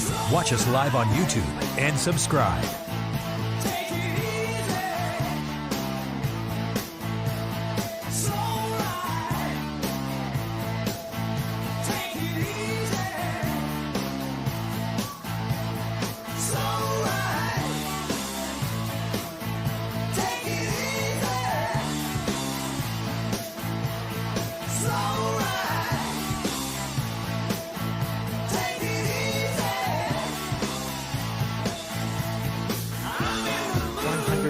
Okay. Yes. That's all I wanted to hear your answer to. 5 of 5 different jurisdictions. Yeah. You think it's all E. Jean lawfare? Carroll, they changed the law so that she could bring a civil lawsuit No against him, problem. and she did. New York went 87% for Joe Biden. That fix was in right from the start. The fraud trial that Letitia James brought against him has never been brought. There's no victims. The banks who were involved said, we didn't lose a penny. What are we doing here? We weren't damaged. Nobody was complaining except Tish James, who ran for office saying, I will get him. Then you have Alvin Bragg, who's a George Soros-funded prosecutor who doesn't like to prosecute any crime in New York City, where I lived for 17 years, except if your name is Donald Trump. Let's go down to Georgia, where Fani Willis and Nathan Wade couldn't keep their libidos in check long enough to actually bring this case against Donald Trump. It's a repeat of what was happening in January 6th up in the case with Judge Chutkan, who loathes Trump and has sentenced almost every J6 defendant to way more jail time than their counterparts would get. Those are falling apart because of presidential immunity, which was handed down by the Supreme Court, who said you cannot bring a criminal case against a sitting president for any official act. Those cases have been gutted. Also, a Supreme Court ruling saying the same on January 6 defendants in general. And that leaves us with Florida and the documents. And Trump has torn that apart because Jack Smith wasn't properly appointed and isn't the right counsel. But there are other issues. They haven't even gotten to presidential immunity there. And so that one's going nowhere as well. And by the way, they're going to appeal it up to the 11th Circuit. She just threw it out. The 11th Circuit is conservative, and thank God so is the current Supreme Court. They're not going to tolerate that nonsense. So Megyn Kelly slicing and dicing on the All In podcast. The question that was posed to her was, I don't know. Do you know the people on the All In podcast, Brad? Are you familiar with? No, who that I was? actually haven't watched the All In podcast. I don't know anything about it, but it's apparently I like a the thing. Full Send podcast with the Nelk Boys better. It's a little more Gen Z, a little more fun. The question that was posed to her is like, listen, he's about to go 5 for 5 on convictions. Are you, if Trump goes 5 for 5 in being convicted in all of these different cases, are you still going to call it lawfare? And that was her response. Well, we've got one of Donald Trump's attorneys in the studio with us, so I thought I'd put the ball on the tee there for Will Scharf to react to what Megyn Kelly said, and this very common leftist talking point about how Donald Trump is a convicted rapist and he has all of these terrible, terrible things, a convicted felon. Megyn Kelly took a stab at it there, did a pretty good job. What do you think about what she said and the constant political pressure? Yeah, I think Megyn Kelly's right on. I mean, she really did lay out what we're facing here, which is a concerted weaponization of the legal system to pursue President Trump for fundamentally political reasons. And the fact that a New York jury returned a guilty verdict in a case doesn't change the basic fact that the reason that case was brought was political, that the actors who brought that case were acting out of political motives, and that should offend all Americans of all political stripes, because that's banana republic stuff. We don't do that in America. In terms of what's actually going on with all the cases, In that Megyn Kelly clip, she laid it out pretty clearly. I mean, the prosecutions are falling apart under their own weight. Even that New York jury verdict is not going to stand up. Florida's been dismissed. Georgia's going to be dismissed. D.C.'s going nowhere fast. On the civil side, we actually have oral argument in an appeal of the New York AG case. That's the Tish James case, $460 million verdict. That's this Thursday in New York. Crucially, Judge Engoron, this sort of traffic court judge who somehow had this case in New York, he ignored binding rulings from the New York Appellate Division on statute of limitations issues, on other issues that would have essentially resolved the vast majority of this case if he had just listened to binding authority. So we have very strong grounds for appeal in that case. And it's also just worth noting again, as Megyn Kelly said in that clip, that there was no harmed party here, that case that Tish James brought is about loans that were made to President Trump's businesses by Deutsche Bank, by a number of other commercial lenders. Those lenders all testified for President Trump, saying these were great loans. They were paid on time. We would do business with him again. He was a whale of a client. We were happy to have his business. I mean, there was no harmed party here. So what Tish James is basically saying is that her judgment should be substituted for that of President Trump and that of these sophisticated commercial parties in terms of assessing the value of President Trump's assets that were placed as collateral, or these sort of statements of financial condition that were provided during these loans. And that's led to absurd results. They said that Mar-a-Lago's worth $18 million. I mean, there are like, single-car garages in Palm Beach that are probably worth $18 million. This is like one of the most iconic properties in the world. Doral, which is, one of the greatest golf properties in the world, they undervalued by like a factor of 10. I mean, it's patently absurd. But again, nobody was hurt. There was no damaged party. There's no actual evidence that anything that President Trump did was really dishonest or fraudulent in any way at all. And yet they're trying to hit him for almost $500 million in fines. It's blatantly un-American. It's a blatant abuse of our legal system, and it's got to stop. Yeah, I think it's very well said by both Megyn Kelly and Will Scharf in studio with us now. I wanted to get your perspective as somebody who knows Donald Trump personally on the fact that there have been 2 attempts on his life. One of them struck him in the ear.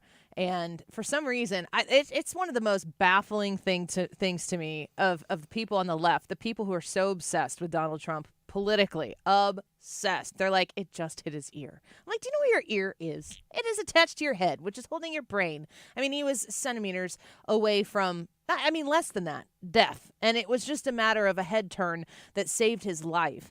And now we have a second person who wanted to end his life, Ryan Ruth, who today has been informed in court that he is going to remain in jail.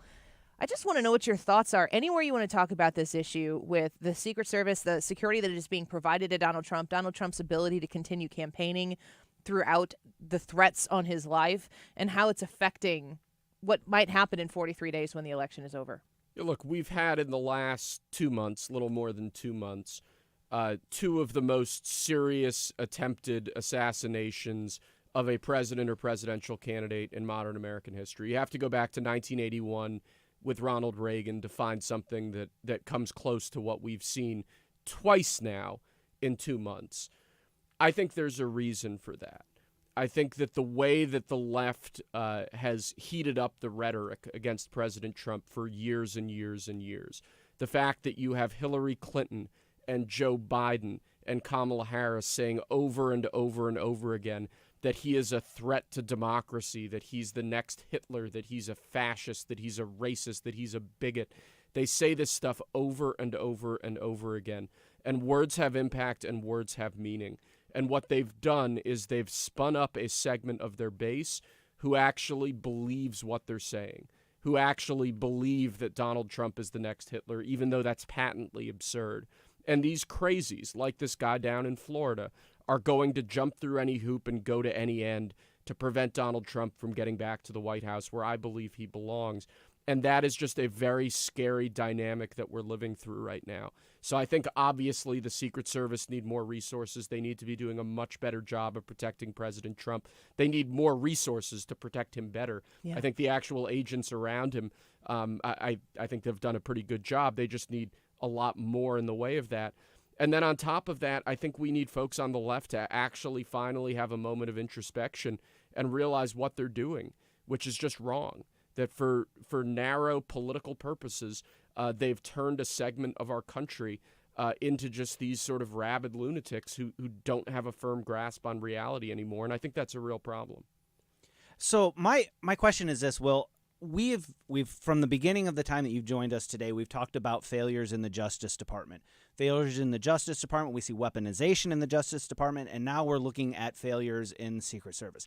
You said you have a very big interest in Donald Trump getting reelected. My question is whenever Donald Trump gets reelected, what can he do to restore faith in the justice system? Because I think right now it's very low. Yeah, I couldn't agree more. I think when you look at the key agencies here, the Department of Justice, the Department of Homeland Security, the American people for the last 4 years have seen these agencies used as a political tool by Joe Biden, by Merrick Garland, by the people around them.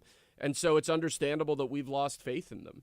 You know, when you see the powers of the Department of Justice, the FBI being used to go after school parents who are protesting at school board meetings, when you see federal charges being thrown at people who are peacefully protesting outside abortion clinics, and yet Antifa militants are allowed to burn down American cities without any consequences.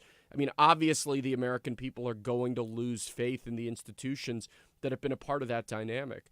I think part of the problem is leadership. I hope to God President Trump wins. I hope to God he puts great people in charge of these departments. But part of it's a cultural problem in these departments where I think they've been focused on the wrong things for so long that it's going to be difficult to get them to focus on the right things. But we've got to take things step by step, and we've got to start breaking things down and hopefully building them back up again. I don't know how President Trump is going to fix all the things he needs to fix. But I know that he's got a plan going in. I know that he has talked a lot about being prepared for a second term in a way that he could never have been prepared for his first term, because when you're an outsider and you're coming in, you by definition don't know the inner workings of how the bureaucracy operates. But now that he does know how to get stuff done and he does have people who he's leaning on to help advise him, the Justice Department has got to be at the top of remaking and reshaping in order to make sure that the American people know that justice is truly blind, and what we continue to hear from politicians, no one is above the law. All right. You said you could say one more segment, right? Yeah, sure. I would say that, for our listeners, the next head of DOJ might be a very familiar figure. A lot of press reports are saying that. No, Eric Schmidt. That would be cool. Senator Eric Schmidt is apparently on top of the list. That's been publicly reported. Wow. And I think he'd do an outstanding job. So we love Eric Schmidt on this show. Absolutely. That would be fantastic. Oh, man, that would be so fun. Let me just sit here and think about that for a second. Woo, I like it. We want to talk to you about P Diddy. Let's do it. We stay for one more segment? Absolutely. Okay. For P Diddy, another segment. Yeah. Absolutely. Yeah, I hear he gets what he wants most times. But we want to know more about that, and we're going to talk about it when we come back. What do we know about what he's been charged with so far? Is there more coming? Are more people connected? Is it the same as Epstein? I have so many questions. I'm going to ask as many of them as I can from Will when we return. Will Scharf in studio with us, a former federal prosecutor for the Eastern District of Missouri, Donald Trump attorney, and friend of the Annie Fry Show. We're grateful to have him in the studio. Don't go away. If you got questions, put them in the Annie Fry YouTube chat. More with Will when we come back.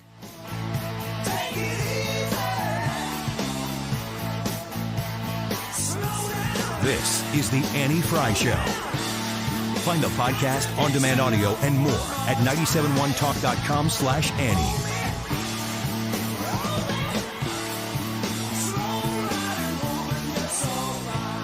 Stewart's American Mortgage is the home of the bagel loan. It's the only place that you're going to find the bagel loan, and it's an easy phone call or text message away. Reach out to 314-324-4440. That's 314-324-4440. And when you talk to Stewie about how the Fed has cut rates, what does that mean for mortgage rates? What does that mean for my particular rate? Stewie is going to give it to you straight. He's going to tell you how he can help you. I'll be honest, he's going to tell you if he can't help you. He's told me that before when I get wild ideas ideas. And he's like, no, Annie, that's not how it works. And I'm like, that's why I'm talking to you, Stewie. You're the expert. 314-324-4440. Rates are coming down. If you got a mortgage in the last 2 years, chances are the rates are lower right now. When you use the bagel loan, you have no closing costs. So why wouldn't you secure that lower rate right now? There's no reason not to. 314-324-4440. That's 314-324-4440. Call him or text him. Tell him Annie sent you. You can Google the bagel loan for more information. NMLS number 226715. Max Shows presents the St. Charles Gun Show. Shop hundreds of tables with thousands of guns, knives, military surplus, tactical gear, and more. You gotta go to the gun show this Saturday and Sunday at the St. Charles Convention Center. Visit maxshows.com. Parents of tweens, if you're familiar with far-off drop-offs... Dad, stop, right here. Or get DMs about what's for dinner, you may be experiencing tween milestones. For your son or daughter, these can start at age 9. HPV vaccination, a type of cancer prevention against certain HPV-related cancers, can start then too. For most, HPV clears on its own. But for those who don't clear the virus, it can cause certain cancers later in life. Embrace this phase. Help protect them in the next. Ask their doctor today about HPV vaccination. Brought to you by Merck. What's your favorite four-letter word? Chances are you've said it more than a few times dealing with this crazy world we live in. But at Compass Retirement Solutions, our four-letter word of choice is hope. Hope for a better tomorrow. And hope that your retirement plans don't take a back seat. You've watched inflation soar, and maybe your retirement future feels a little uncertain right now. But all hope is not lost. Find out exactly how much risk you're still taking with your investments. Find out how you may be able to save big on taxes. And find out how having a written retirement plan just might give you the hope you've been looking for. Call today to set up a meeting. 314-373-1598. That's 314-373-1598. Compass Retirement Solutions. 314-373-1598.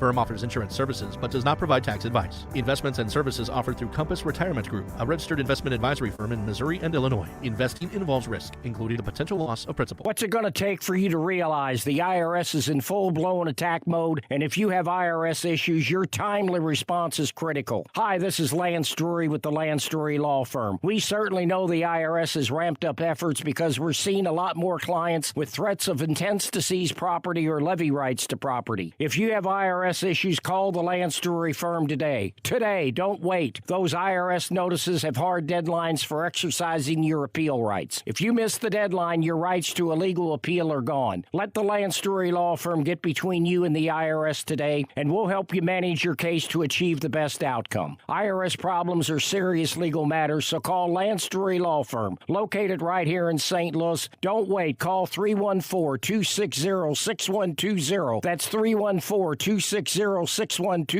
and schedule your free consultation with me, Lance Drury, or visit LanceDruryLaw.com. The choice of a lawyer is an important decision and should not be based solely upon advertisements. The YouTube live chat poll today is about P. Diddy. What did Diddy do? Do you want to know? Yes, all of it?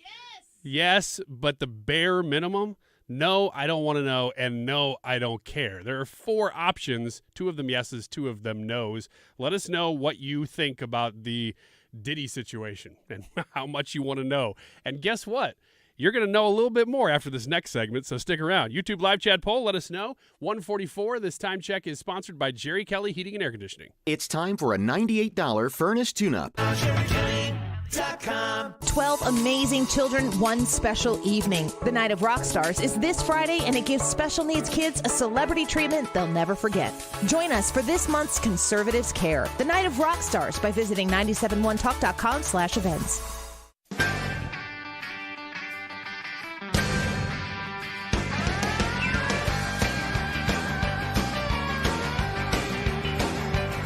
This is the Annie Fry Show.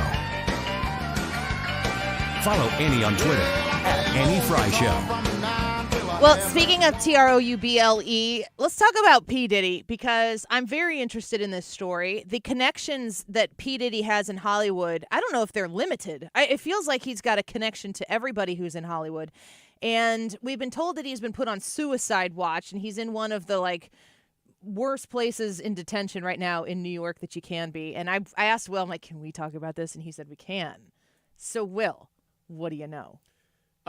So P. Diddy is, from a purely legal perspective, an absolutely fascinating character. P. Diddy, as many of your listeners probably know, emerges on the New York hip-hop scene starting really in 1993. He makes it big, producing Notorious B.I.G., starts Bad Boy Records, becomes one of the iconic producers on the East Coast during the East Coast-West Coast rap feud of the 1990s. Basically, from the time he first came on the scene, P. Diddy has had a legal cloud hanging over his head. He is accused of being one of the people who conspires to have Tupac Shakur killed after Tupac's seminal diss track, Hit 'Em Up, trashes Bad Boy Records, P. Diddy's record label. In 1999, I think it was, he is then arrested after a nightclub altercation. He's in a nightclub with Jennifer Lopez and the rapper Shine. Words are exchanged, fists fly, guns are found. He's defended at trial in New York by Johnny Cochran, famous obviously for defending O.J. Simpson, and Ben Brafman, probably the greatest defense attorney in New York history, and ends up walking, although Shine goes to prison for, I think, illegal gun possession charges. So P. Diddy is a guy who for years and years and years, I can keep going on in this vein, has been around legal trouble, but has never actually appeared to be too threatened by it, that he's always skated by, he's always gotten out of things. They've had out-of-court settlements with people who have accused him of different things. He's paid a lot of money over the years to a lot of people, but he's never really been in the kind of trouble he's in now. He's been indicted in federal court with a 3-count indictment. Granted, these are allegations. They have not yet been proven in court. But what the indictment alleges is that P. Diddy, going back to 2008, has engaged in essentially a criminal conspiracy with a number of people who work for him and are in his world, where they host these weird sex parties called freakout parties that involve transporting male and female prostitutes across state lines, that involve pressuring, coercing, and threatening women into participating in these weird sex parties against their will.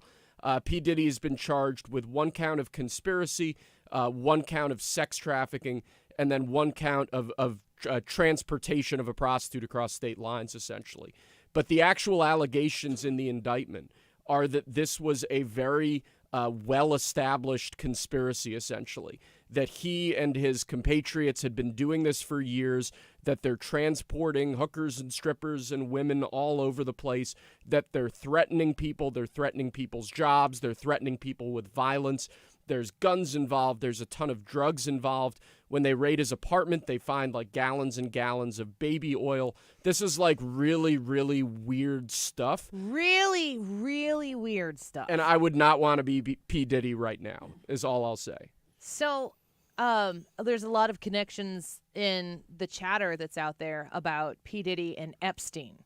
Is there a connection in a Kamala Harris Venn diagram of sense that where these cases are connected, or is that just it's weird? I think there is, in a sense, that, one of the most striking things about Epstein was, despite the fact that he was doing all of this disgusting stuff in large part in plain view, he had incredible access to celebrities and to prominent people and to political A-listers.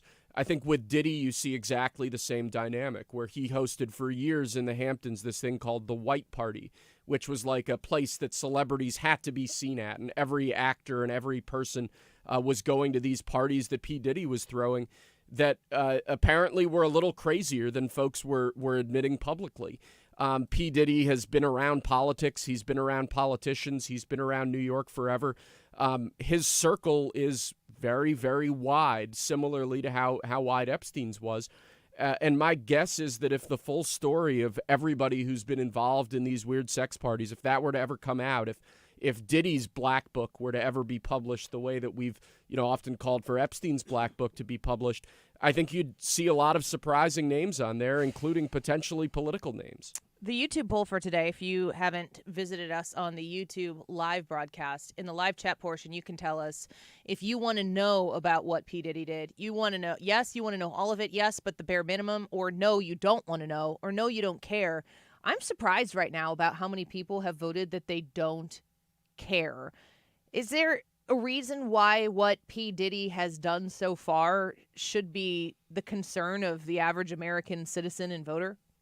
So I'd say a couple things to that. First of all, I'm just fascinated by this because you've got this guy who has been a pop culture institution since I was a little kid, like since the 1990s.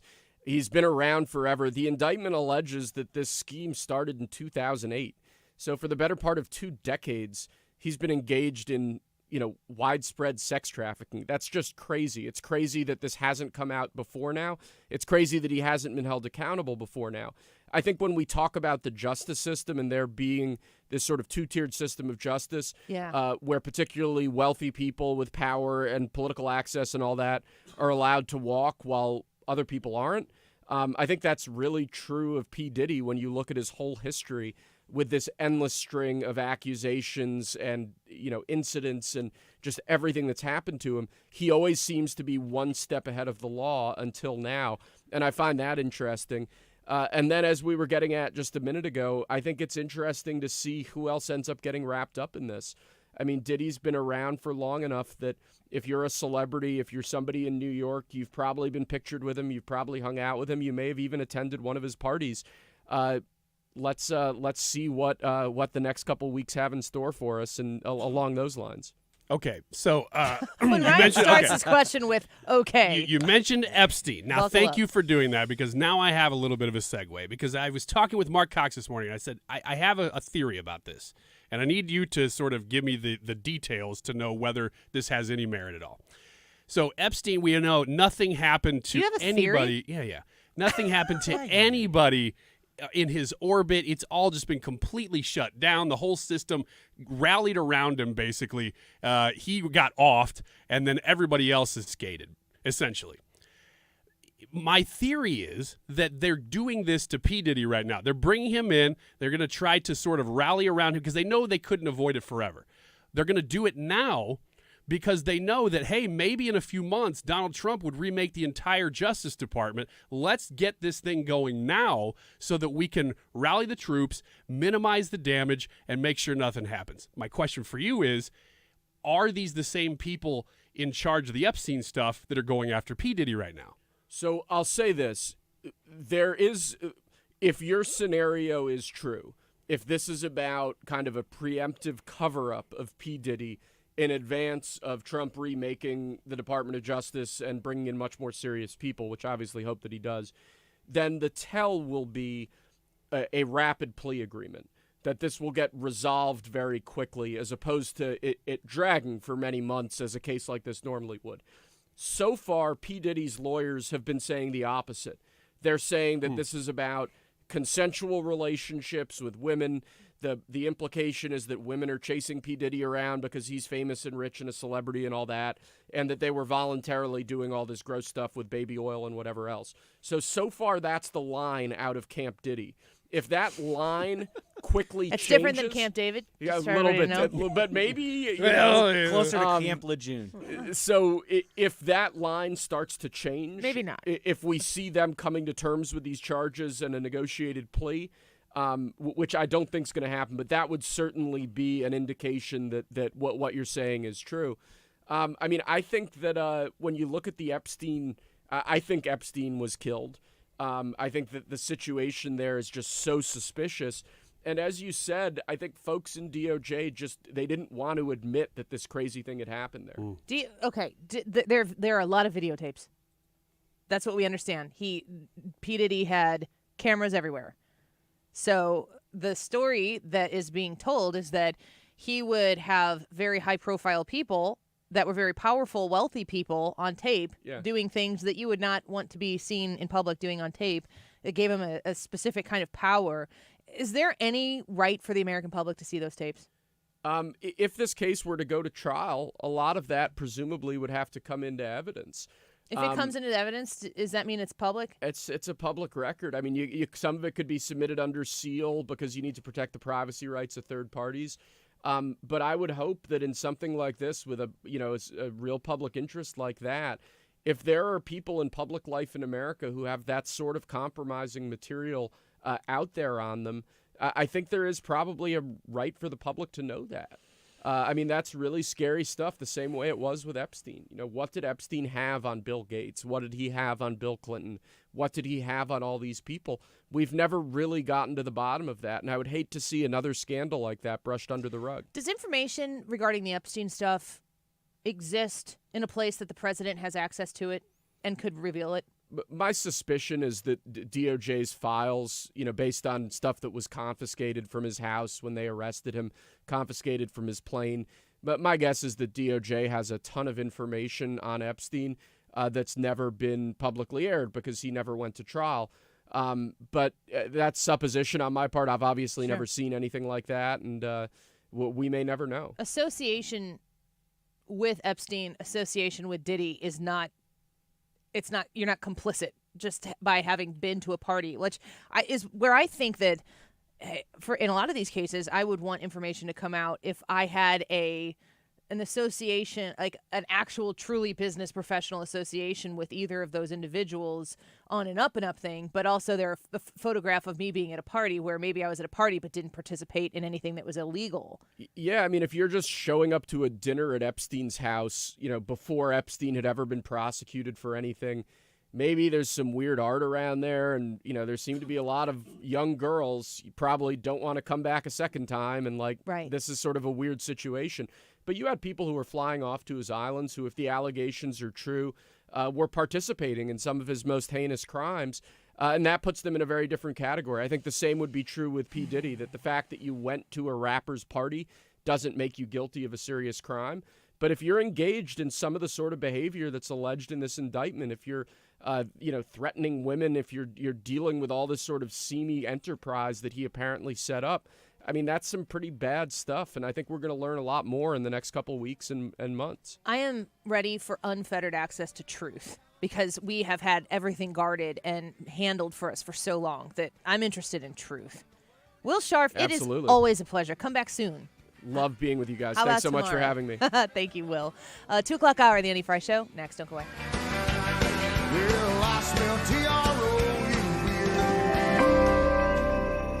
Are you worried about the state of the economy? Concerned about market crashes and rising inflation wiping out your savings? At Noble Gold Investments, we understand your fears and have a solution. Call us today at 1-888-403-1050. Imagine safeguarding you and your family with a tangible asset that has stood the test of time. Gold. With Noble Gold Investments, you can diversify your portfolio and protect your wealth from economic turmoil. Our team will guide you through the process, ensuring you make informed decisions that best suit your needs. Call Noble Gold Investments today at 1-888-403-1050. That's 1-888-403-1050. The future is uncertain. Take control now. Call 1-888-403-1050. Past performance may not be indicative of future results. Investing in precious metals, including gold, involves risks. Consult with your tax attorney or financial professional before making an investment decision. Air Comfort Service, you find them online at aircomfortservice.com. It is chilly outside today. I think it's like a high of 70, and it's rainy. Man, it was one of those days. What a Monday morning we had today on Monday morning. If your furnace is not in good working order, now that we're officially in autumn, you want to make sure that you have Air Comfort Service out to do the check, to do the thing, to make sure that everything is in good working order. And I want to tell you, of course, residentially, they will help you assess whatever concern that you have going on right now. They'll help you walk through solutions, give you options, but they also can help you with commercial repairs. So if you're a business owner, a building manager, an operations manager, an office manager, if you've been told recently that the HVAC system needs repair, connect with Air Comfort Service. They're the best at it. 314-513-0091. When you call Air Comfort Service Heating, Cooling, and Insulation, you can get a free second opinion on a heat exchanger or compressor repair.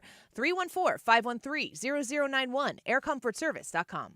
KFTK FM Florissant. From the Under Law Injury Lawyers, GetJim.com studio. That's GetJim.com. 97.1 FM Talk. Always live on the free Odyssey app.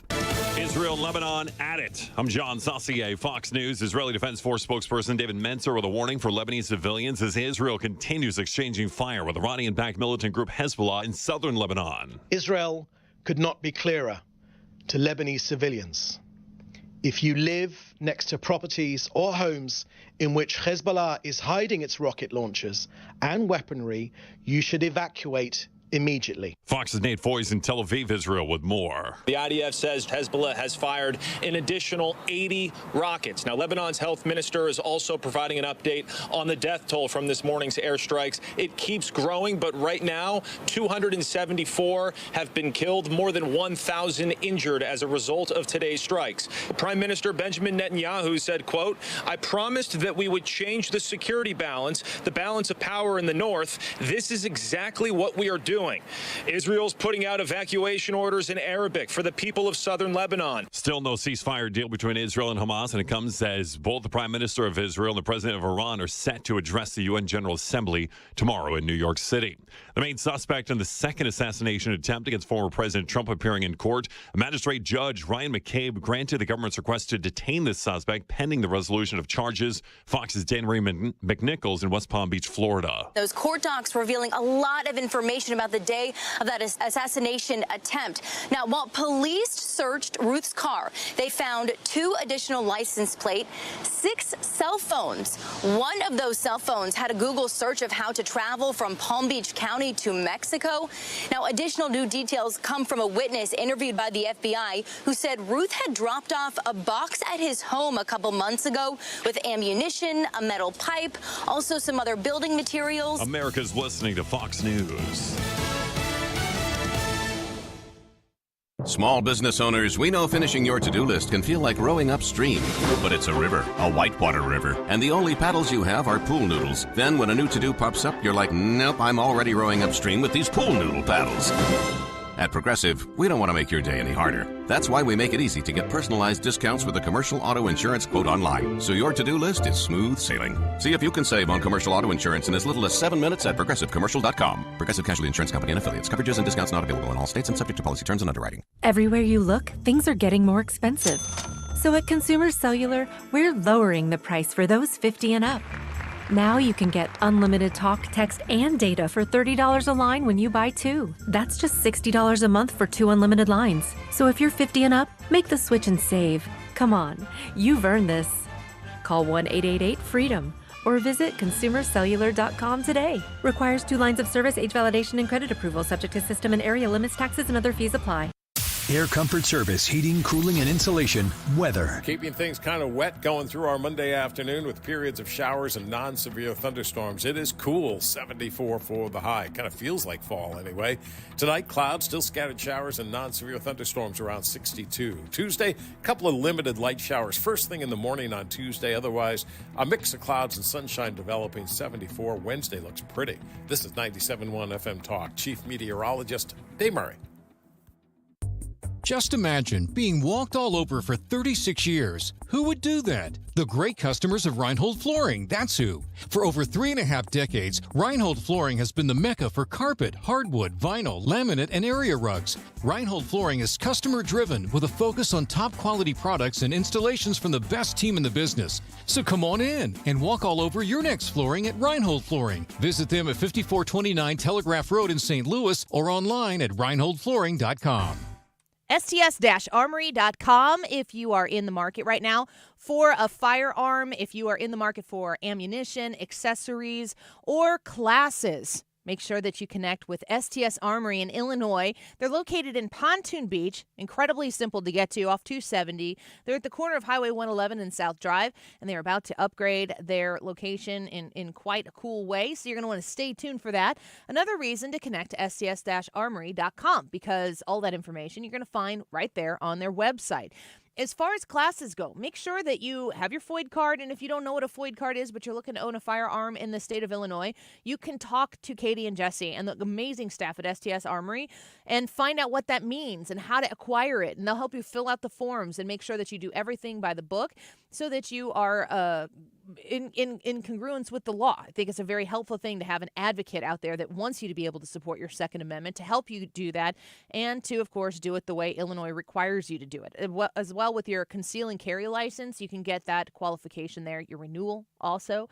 Call them at 618-931-GUNS, 618-931-GUNS, and find them online at sts-armory.com. Are you the decision maker in your company? Consider this. For the first time in decades, there's a better option for a corporate card and spend management platform. Meet Ramp, the only corporate card and spend management system designed to help you spend less money. so you can make more. With Ramp, you get full visibility into your company's spending and control who spends what with each vendor. Ramp's software collects and verifies receipts instantly to save your team valuable time. Ramp automates data entry and routine tasks with automated approvals, expense categorization and bill payments, time-consuming tasks. Which means you'll stop wasteful spending and close your books in hours instead of days. Businesses that use Ramp add up to 5% to their bottom line the first year. If you're a decision maker, adding Ramp could be one of the best decisions you've ever made. Get $250 when you join Ramp for free. Just go to ramp.com/free. Ramp.com/free. RAMP.com/free. Cards issued by Sutton Bank and Celtic Bank, members of FDIC. Terms and conditions apply. Don't let a cold, sinus infection, or allergies ruin your day. Breathe easier, sleep better, and feel healthier with Navage. Visit Navage.com, Walmart, Walgreens, CVS, or a store near you. Trans-Siberian Orchestra will be at Enterprise Center December 18th. Get the best seats by getting your tickets in September for this Christmas season. Trans-Siberian Orchestra, December 18th, 97.1 FM Talk. That is exactly what I needed to hear. Thank God someone here knows what they're talking about. That's us. That's right. Gotta love this American ride. All right, you need to take the time and get the full picture.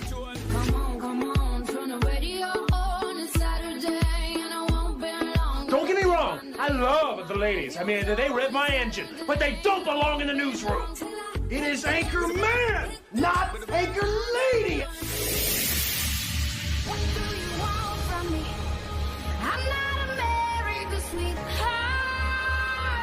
Goodness sake, kid. Keep your voice down. Your father's listening to the radio. I'm not America's sweetheart. This is the Annie Fry Show. Welcome back to the Annie Fry Show. Thank you for being with us. Monday afternoon, a rainy start to a Monday afternoon, but we're glad you're here. Feels like fall. I'm happy about that. I'm happy that it is fall. You prefer fall, don't you? I do. Isn't that your fave? I love fall. Your fave? What's your fave? I'm still summer, but fall's probably my second favorite. I love fall. I love the timing of fall. I'd prefer summer all the time, but the timing of fall, it's like, okay, once you've committed to it, it's okay. Of course, we're 43 days away from the election. So we are very, very close to wrapping this thing up and having a conclusion. I don't know how quickly we'll get that conclusion, but in just 43 days, we will be celebrating Election Day, observing Election Day, mourning Election Day. Kind of just depends on who you are. I don't think we'll be really doing any of those things on Election Day. You know, it's probably the day after that we'll be doing some of those things. No, I think Election Day is a fantastic day. It's one of my favorite days Observing. You don't celebrate the fact that we have an Election Day? I don't know that I celebrate. I do observe Election You'll have to Day. join me this year. It's Yeah, fun. Bring your streamers and stuff. I don't need to do that. I just go vote, and I celebrate the fact that we get to do that. I'm excited about it. There are going to be several things that are going to obviously occur between now and then. The question is, how much will it affect the outcome? I could say polls, but I don't care for the polls because if you open an article, it's like such and such has come out with their endorsement for one of the presidential candidates. And then your entire mood can be determined by when you click on the headline that they got you to click on and you look at the story and you're like, yes, it's Trump. See, I knew it. Oh, no, it's Harris. He's going to lose. That shouldn't, one thing like that shouldn't make that big of a difference. One thing that could change a little bit of the course of where people feel affirmed or dissuaded is the debates. We're going to have a vice presidential debate a week from tomorrow, and we're going to, I'm looking forward to J.D. Vance so much. He's so good. It's funny to think about how rocky of a start he had coming out just because this rando governor from Minnesota called him weird, and everyone's like, yeah, he's weird. And then Kamala Harris is like, make him my VP partner in this ticket. And then everyone's like, Tim Walz is really weird. It's a weird cycle that we went through there, and it was a matter of just like 20, 30 days. So we're going to get that VP debate. It'll be interesting to see how that unfolds. But now we have talk of another debate between the presidential candidates, to which Donald Trump has said, absolutely not. Here's what Kamala Harris says about it. Join me on the debate stage. Let's have another debate. There's more to talk about, and the voters of America deserve to hear. the conversations that I think we should be having on substance, on issues, on policies. What's your plan? What's my plan? And we should have another one before Election Day. I guess the only way we find out what did she say? Substance, plan, and policies. Her triplicate, which is how she speaks. She says the same thing over and over and over again. Over and over and over. Yep, 3 times. Good job. Thank you. I'm learning. Everything she says, she could say a third less and say the same thing, which would still be nothing. Is it a threat that we have to have another debate in order to hear what she wants to do? Is there nothing that she can do on her own without Donald Trump joining her on the debate stage to, I don't know, tell us what her plans and substance and policies are before actual Election Day occurs in 43 days? Her like, why don't you debate me, Woody, you chicken? Bok, bok, bok, bok, bok. Like, Donald Trump's like, no, I'm not debating you.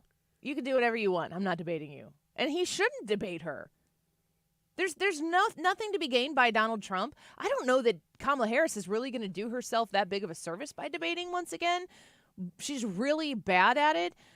It might be what she's best at, though. So in a relative conversation of all of the things that Kamala Harris does terribly, she does debating less terribly than the other things because she can speak a little more clearly when she's rehearsed herself enough and speaks in triplicate with grace and ease without saying a gosh darn thing. Donald Trump is right to say no. This is just kind of hitting me, and I don't know if this is really off the mark here, but one of the things that I think she could do is explain her policy positions outside of a debate. Like she could do a press conference or something where she could talk to the American people. I wish she would, so Fox News would stop sending me countdown or count up alerts. Me too. But she hasn't done a press conference, and the problem is that the more I see those same alerts from Fox News that you're going, yeah, she still hasn't done one, which is true. They should continue to ask those questions. The more I think if she does a press conference, it'll look a lot like the ones Joe Biden did, where they already have the people, they have questions ahead of time. That doesn't make her look good, though. No. America is wise to that. I hope so. If she comes out and does a buy, they are, because groceries are outrageous. Gas is unaffordable. Savings accounts are going down. Credit card debt is going up. Statistically provable. That's what people care about. And she can come out and say platitudes once, maybe twice. But when that's all she has, there are American people who are like, listen, Donald Trump's not my favorite guy. I don't want to have to defend Donald Trump. I don't want to have to go out and say why Donald Trump is the greatest grandpa who has ever grandpa'd. That's not what people want to do. But they also don't want to defend Kamala Harris because she's indefensible. She offers nothing other than the fact that she's not the guy on the other side of the ballot who will actually make the economy great again, who will make you feel as though you are prospering in the United States of America. And yeah, he'll do Donald Trump things along the way. Her policy is that she's not Trump. She's not going to change that. Yeah, I wonder if that's why she wants to do a debate. I think it's a good talking point for her, too. She can come out and say, well, I'm big on democracy, and I like delivering to the people, even though we know that she's done like a fifth of the interviews that Donald Trump has done in the last couple months. But I wonder if the reason she's doing that is because her entire campaign really is predicated on I am not Donald Trump. And she can make that point clearer when she's standing next to Donald Trump. I think it's obvious that is what her campaign is I am not Donald Trump. But the other side of that is she is the machine candidate. She didn't receive any votes in a primary. Whenever she did run for president, she didn't get it. She was installed into that position via promotion by Joe, basically. Once the machine decided, Joe's not going to cut it. He's going to lose. Let's get somebody else in there. It's obvious to me that what they want to do with her is they want to put her up there as a placeholder. She won't be in charge of anything. She can't be in charge of anything. She's just going on and on and on with word salad and anything like that. She has never demonstrated that she has a solid grasp of any of the concepts that she's trying to explain or wants to be in charge of. They're like, we have our Susan Rices, we have our different people in these positions that will take care of policy. They'll do it. You don't need to know who they are, and you people don't even need to know who's making the decisions because you're not smart enough to understand it anyway. We've got this. Just put our candidate in there so that we can take care of it. She's the machine candidate. here's New York Times and MSNBC talking about Kamala doing interviews. It's not too much to ask Kamala, say, are you for a Palestinian state if Hamas is going to run that state? Okay. Yes or no? And let's say you don't like her answer. Are you going to vote for Donald Trump? No, I'm not. Kamala I just said I'm not going to vote Harris for her. is not running for perfect. She's running against Trump. We have two choices. And so there are some things you might not know her answer to. And in 2024, unlike 2016 for a lot of the American people, we know exactly what Trump will do, who he is, and the kind of threat he is to democracy. I don't know So it's her- unclear to me how there could be an informed... The problem that a lot of people have with Kamala is we don't know her answer to anything, okay? But you know and I his think answer to everything. And that's why I would never vote for him, and people shouldn't vote for him. But people also are expected to have some idea of what the program is of the person you're supposed to vote for. So, I mean, you're basically listening to Stephanie Ruhle of MSNBC making the argument that, listen, the other guy on the ticket's a two-person choice. The other guy on the ticket is Trump, and we know what he's going to do, vote for Kamala. If that's the mentality, which it is, of the Harris campaign, why would she do interviews? Why would they advocate for her to do a debate? Yeah, I mean, again, I think it's the only reason is because then you have her standing there usually saying some rehearsed lines against Donald Trump, debate him, basically stuff that's going to make the base go, yeah, finally somebody who's getting him back because they know Biden didn't. But I just don't. It bothers me when I hear clips like that because it is true. Like what she's saying is true. This is a binary choice. You can vote third party, but that candidate's not going to win. This is a binary choice. I get that. But when you say things like, we saw him for 4 years and all of the havoc he wreaked on the country and the threat he is to democracy, and nobody pushes back on that at all. Nobody asks, what is the threat on democracy that he is? They say January 6th. They just say January 6th. But if that's it, I just don't think that's a winning argument if you drill down a little bit. I mean, it is for them. They think that he tried to overthrow government. It was the stupidest looking coup I've ever seen in my life. Well, I mean, Donald Trump's even, or people around him have even said, like, if I would have told them to do it, it would have gone differently. And the other thing, which a point that I've made here on a regular basis since it happened, is that the storming of the Capitol, the way that happened, especially considering there were people who were let in to do it, actually is the thing that stopped the process, the challenging of the slate of electors, the people in Congress who were willing to stand up and delay this process on January 6th. That's why everybody was there, because Congress was about to certify the elections. There's a way in which you can challenge those. That was going to happen. The reason it didn't happen is because people went into the Capitol. So the fact that people went into the Capitol actually stopped the process that could have potentially, the way I look at it, put an actual finite period on the end of the sentence about electors, challenging slates of electors, challenging the election. I wish we could have gone through the natural course of the process that is laid out in the Constitution. Should you want to there's a process laid out in the Constitution for this.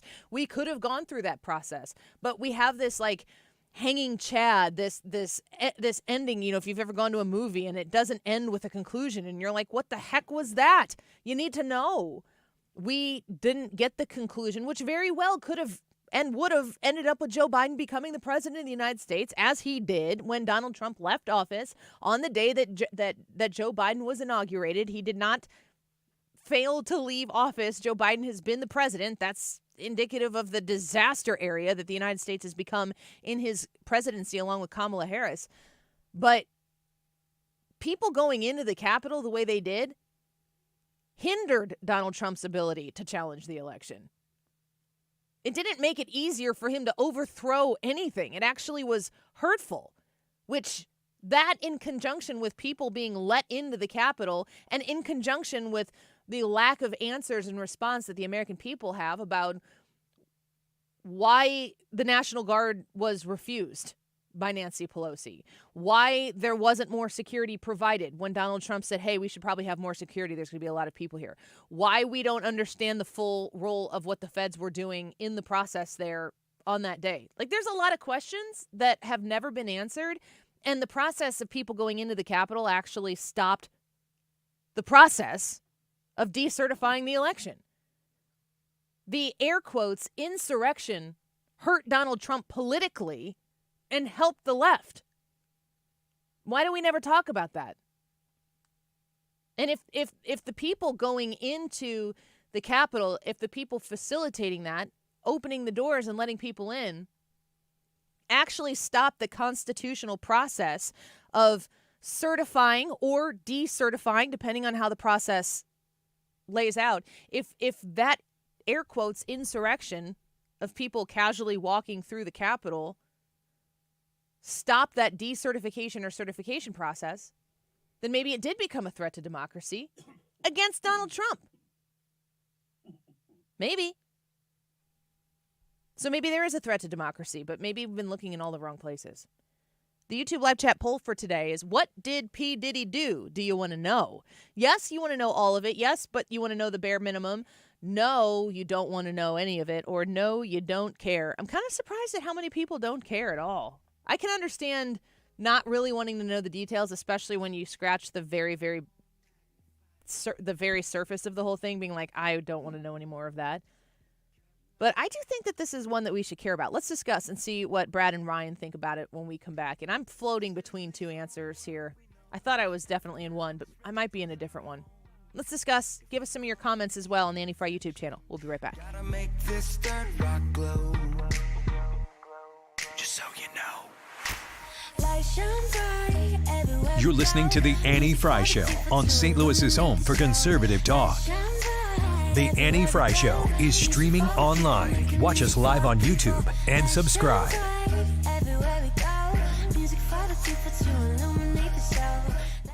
Michael's Flooring Outlet online at igotfloor.com. If you're shopping for flooring, check out our friends, our partners at Michael's Flooring Outlet. Remember, when you shop at Michael's Flooring Outlet, when you give them the chance to earn your business, you are supporting the Annie Fry Show. You're supporting 97.1 FM Talk because we are in partnership with Michael's Flooring Outlet. They have great brands. They have the Smart Strand Mohawk Silk line of carpeting. They have the Revwood Select and Plus and the Techwood Select and Plus line of beautiful hardwood-looking flooring. You are in the best hands at Michael's Flooring Outlet when it comes to understanding value and quality at the same time and not having to sacrifice on either end of that. And the sales staff at Michael's Flooring Outlet, they know how to treat you. They know how to help you feel educated so that you're making an intelligent decision about your home. And they also respect your hard-earned dollar. When you go online and look at igotfloor.com, you're going to see the ability to request an estimate right there at the top of the page. And you can also read through reviews of people, the many, many people in the St. Louis bi-state area who have utilized Michael's Flooring Outlet for their flooring purchases. Online at igotfloor.com.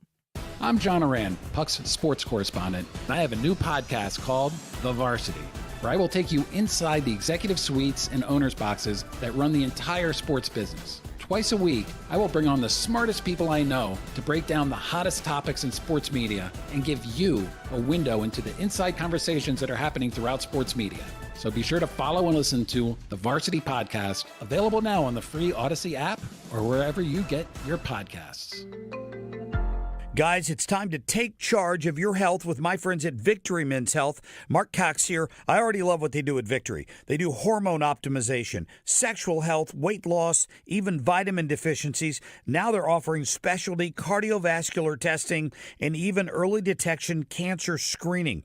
Visit them at one of their 4 great locations, now in Sunset Hills, Town and Country, O'Fallon, Missouri, and O'Fallon, Illinois. Tell them Mark Cox sent you. Go to victorymenshealth.com. You know Diamonds Direct for their exquisite diamonds and fine jewelry. What about luxury watches? With a handpicked collection by the industry's top timepiece experts, skip the waiting list and get the timepiece you've been eyeing right away. And this month only, enjoy 0% interest for 5 years on all the top brands. Imagine owning a $15,000 luxury watch for just $250 a month. Spread your payments over 5 years with 0 interest on approved credit. Diamonds Direct, where you can shop direct for diamonds and watches. this. Hi, Charles Payne here at one of the exciting Money Show events where I'm presenting the keynote, broadcasting my live TV show, and best of all, giving away free copies of my newest book, Unbreakable Investor. It's a $29.95 value, but if you act now, I'll give you one too. For your free copy of Charles Payne's new book, Unbreakable Investor, text CASH to 505-505 and just cover shipping. Text CASH to 505-505. Text CASH to 505-505. I'm handing you my investing playbook, 348 pages on how I personally invest to target the biggest returns while mitigating risk.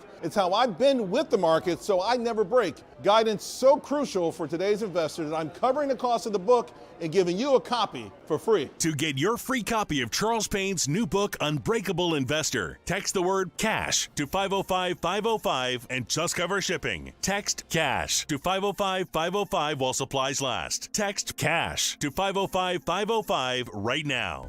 Attention, Missouri residents in need of care at home. If you have Medicaid and need assistance with daily activities, you can receive free in-home care from a loved one, funded by Medicaid with no cost to you. Freedom Care, Missouri's #1 home care provider, gives you the power to choose who provides your care, and they get paid instantly. Imagine your daughter, son, a close relative, or trusted friend helping you with cooking, transportation, laundry, and other activities in your own home. You get the help you need, and your caregiver gets paid instantly after their shift. Freedom Care has over 5,000 five-star Google reviews and is #1 in Missouri for in-home care. If you have Medicaid and want great care from a loved one that's 100% free to you, go to freedomcare.com or call 314-557-3027. That's 314-557-3027. 314-557-3027.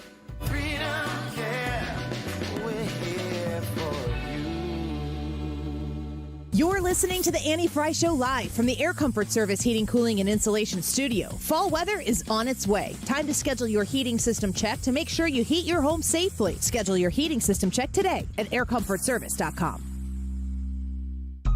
If you use a smart speaker, you can listen to 97.1 easier than ever. Just tell it to play 97.1 FM Talk. Or download the Odyssey app for your phone and stream the station whenever, wherever.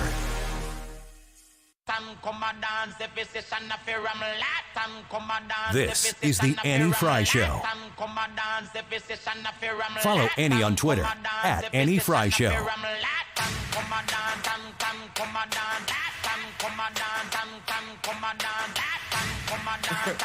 Fidel, yes, I know we rap like them, but a little different. We sounded like, but very different, like a harmony. I took advice from my daddy and my mama. They say, boy, this world can be kind of cold, but you create energy depending on what kind of cold. Welcome back to the Annie Fry Show. Let's see here. This is a clip from a while ago. I don't have the year on it, but it was when Ellen was still on television, and Diddy went on the Ellen show, and they had this I invite conversation. you to all my parties. You just haven't seen the show up. I could think of you of starting a party at like midnight. That's a different type of party. Yeah. Mm-hmm. No, I mean the after party. Mm-hmm. No, I know about them. There are so many instances in pop culture about Diddy parties, about people who know about them, who are aware of them, who avoid them, who have celebrated being at them. What was the Eminem thing that you guys were talking about before? Oh, do you have it? It's a quote from one of his songs. It's the lyrics in one of his songs, and he said, "I'm a rapper, R-A-P-E-R." Did he just spell rapper without one P? Or he just spelled rapper with missing one P, Diddy? Yeah. So what is rapper without a P? So it's he was taking a shot at P. Diddy. You don't need to explain it to us. I think we get it. Well, I don't know as much about the rap history as Will Scharf does. Nobody does. That dude is on it. He's like, I was in New York in the 90s. That was amazing. It's what we knew. Yes, if you missed the opportunity to hear Will Scharf, he was with us in the entire 1 o'clock hour, and we talked about the tragic death of the police officer here in St. Louis, Officer David Lee, 44 years old, hit on Interstate 70 while he was helping with a crash. He was putting cones out. And the person who hit him, his name is Ramon A. Chavez Rodriguez. And if you haven't heard, go back and listen to what Will Scharf dug into about his history. He's here illegally from Honduras. And he goes through the really, really awful incident. It was 2020 when it took place, where he broke into his, girlfriend's house, beat down her door, stole her baby, was drunk the whole time, and somehow or another, this man has been out and about. Yeah, almost killed the girlfriend, almost ran her over. And then 2 days after that, he was just out, and then nothing ever happened to the guy. It's very wild. So we're going to find out more about that story, as we should, and our thoughts and prayers go out to Officer David Lee's family. It's just an incredibly unnecessary, tragic incident. And St. Louis has lost one of its best in Officer David Lee. We're going through all of these different conversations with Will Scharf, and we put the P Diddy stuff off to the end because we wanted to talk about David Lee, and we wanted to talk about Ruth, who is going to stay in jail right now while they're figuring out what to do with him in Florida. But the last thing we talked about with him, it was probably about 1:40 is when we started the conversation, might have been a little bit after that, was about P Diddy and what is going on with him legally. And he gave us a very thorough and concise explanation of P Diddy's history in the rap wars and rap culture, and then brought us up to present. It was spot on. I didn't know that's what we were going to get out of him, and I loved it. And all of the legal trouble that he's had and kind of skated around up until now. Which I think is what makes this so interesting in 2024, because we're constantly wondering who is and who is not above the law. And it appears as though P. Diddy has felt above the law for quite some time, and maybe isn't right now. He's apparently on suicide watch. Our YouTube poll for today is, what did Diddy do? Do you want to know? Yes, you want to know all of it. Yes, but the bare minimum. No, you don't want to know, or no, you don't care. And I said earlier, and I'll repeat this, I'm kind of shocked at the percentage of people. We're pushing 300 votes. It's getting close to 300 votes on the poll today. The percentage of people who say they don't care. Really? Where are you? Maybe you guys don't care. No, I care. I have a weird answer to this poll because I personally don't want to know. I'm a no. I don't want to dive into it. But do you want it to be known? But I do want it to be known. So I'm going to personally say no, while still hoping that, especially if there's really gross stuff, not just like between consenting adults. That stuff is salacious. That's headline. That's TMZ stuff. It's the illegal stuff that I really hope does come out. And if it's going to break something open bigger, then more power to the justice, more power for the right side to win on this thing. There's a huge difference between the sexual details that don't make the crime, like knowing the details doesn't make the understanding or the knowledge or the truth being out. That's how Kamala Harris would say it. That wouldn't make that more egregious. But the broadness of how it's covered will make more people aware of it. Yes, absolutely. So when the details come out and they're heinous, and what we already know is pretty heinous. Yeah. Or what has been alleged, I guess, is the right way to say that. I mean, I've seen video of him beating the crap out of that one girl. Mm-hmm. That's been out there. But when the details come out and they're really awful, it does broaden awareness. I want to trust somebody to do the deep dive and to know the things so that I don't want to have to, I don't need to see the stuff. Exactly. Because from what I understand, it's awful. Where are you at on it, Brad? Well, after you said that, I'm still a yes, all of it. I want to know all the details. I want to know in clearest possible terms who was involved, why was it illegal, what were they doing, who was linked to it, who was in charge. Sounds like me and Stinkbugs. Yeah. I want to know all the things. I want to know everything so that we can understand if it was just crazy sex party, hookery stuff going on, fine. Then we know that it wasn't anything bigger, more nefarious than that. That wouldn't surprise any of us that people in Hollywood are having way off of our radar, our understanding of life parties, but not in an illegal fashion. Right. But if there's illegal stuff going on, we're talking about, underage kids. People. You're talking about influence of powerful people who then now have videotapes of them that could be manipulated to affect even something as serious as public policy. I want to know these things. Or I want to know that it wasn't that. I want to know the truth so that I know whether or not we can trust what's going on or we can't trust what's going on. There is a sense that I don't want to see the stuff. But even if it's not illegal, these are still some of the most powerful people in the world as far as shaping culture, shaping the way we view things. They tell us how to live our lives. They tell us how to vote. They tell us what to spend money on. They tell us what not to spend money on, what not to support. And if these people are like regularly jumping into flesh piles with baby oil and it's Gomorrah, I think that we would be better off knowing that. Not necessarily I don't watch it, but I want to know that that's happening. Right. Because I want to know who. I saw a random post on Twitter this weekend said, hey, can you drop celebrities do you think were not involved in this? Like, is there anybody you can think of? I'll start with one, Keanu Reeves. You know, and so I went through that whole post. I Did know you? exactly what the one. Yeah. And I bet there are people on that post that know things. Yes. That's the other question I have. How much responsibility, if you know this stuff is going on, and we're drawing the line, we're setting aside things that we morally disagree with, putting that over here, reserving my right to morally disagree with it and have my own personal judgment on that kind of behavior. It exists, but that's over here for this conversation. It's not a part of this conversation. If there are underage people involved in inappropriate acts, I want you to be exposed in the most public, embarrassing way, and I want all the books to be thrown at you. Mm-hmm. If you knew that was going on in Hollywood, if you were aware, do you have an obligation to say something? There are a lot of allegations that exist in this wormhole, this deep dive of people talking about it, that there are people who have gone to make this be aware or be known, and those people end up dead.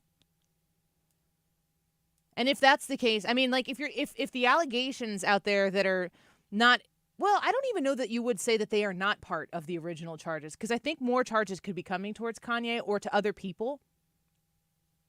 But the most heinous things that you could think of may fit in the charges. We haven't seen all the evidence that he hasn't gone on trial yet. You're talking about Diddy. Yes. Yeah. I mean, the things that we've heard about underage people, I mean, we know for a fact P Diddy had a very close relationship of some kind with Justin Bieber when he was like 15. Mm-hmm.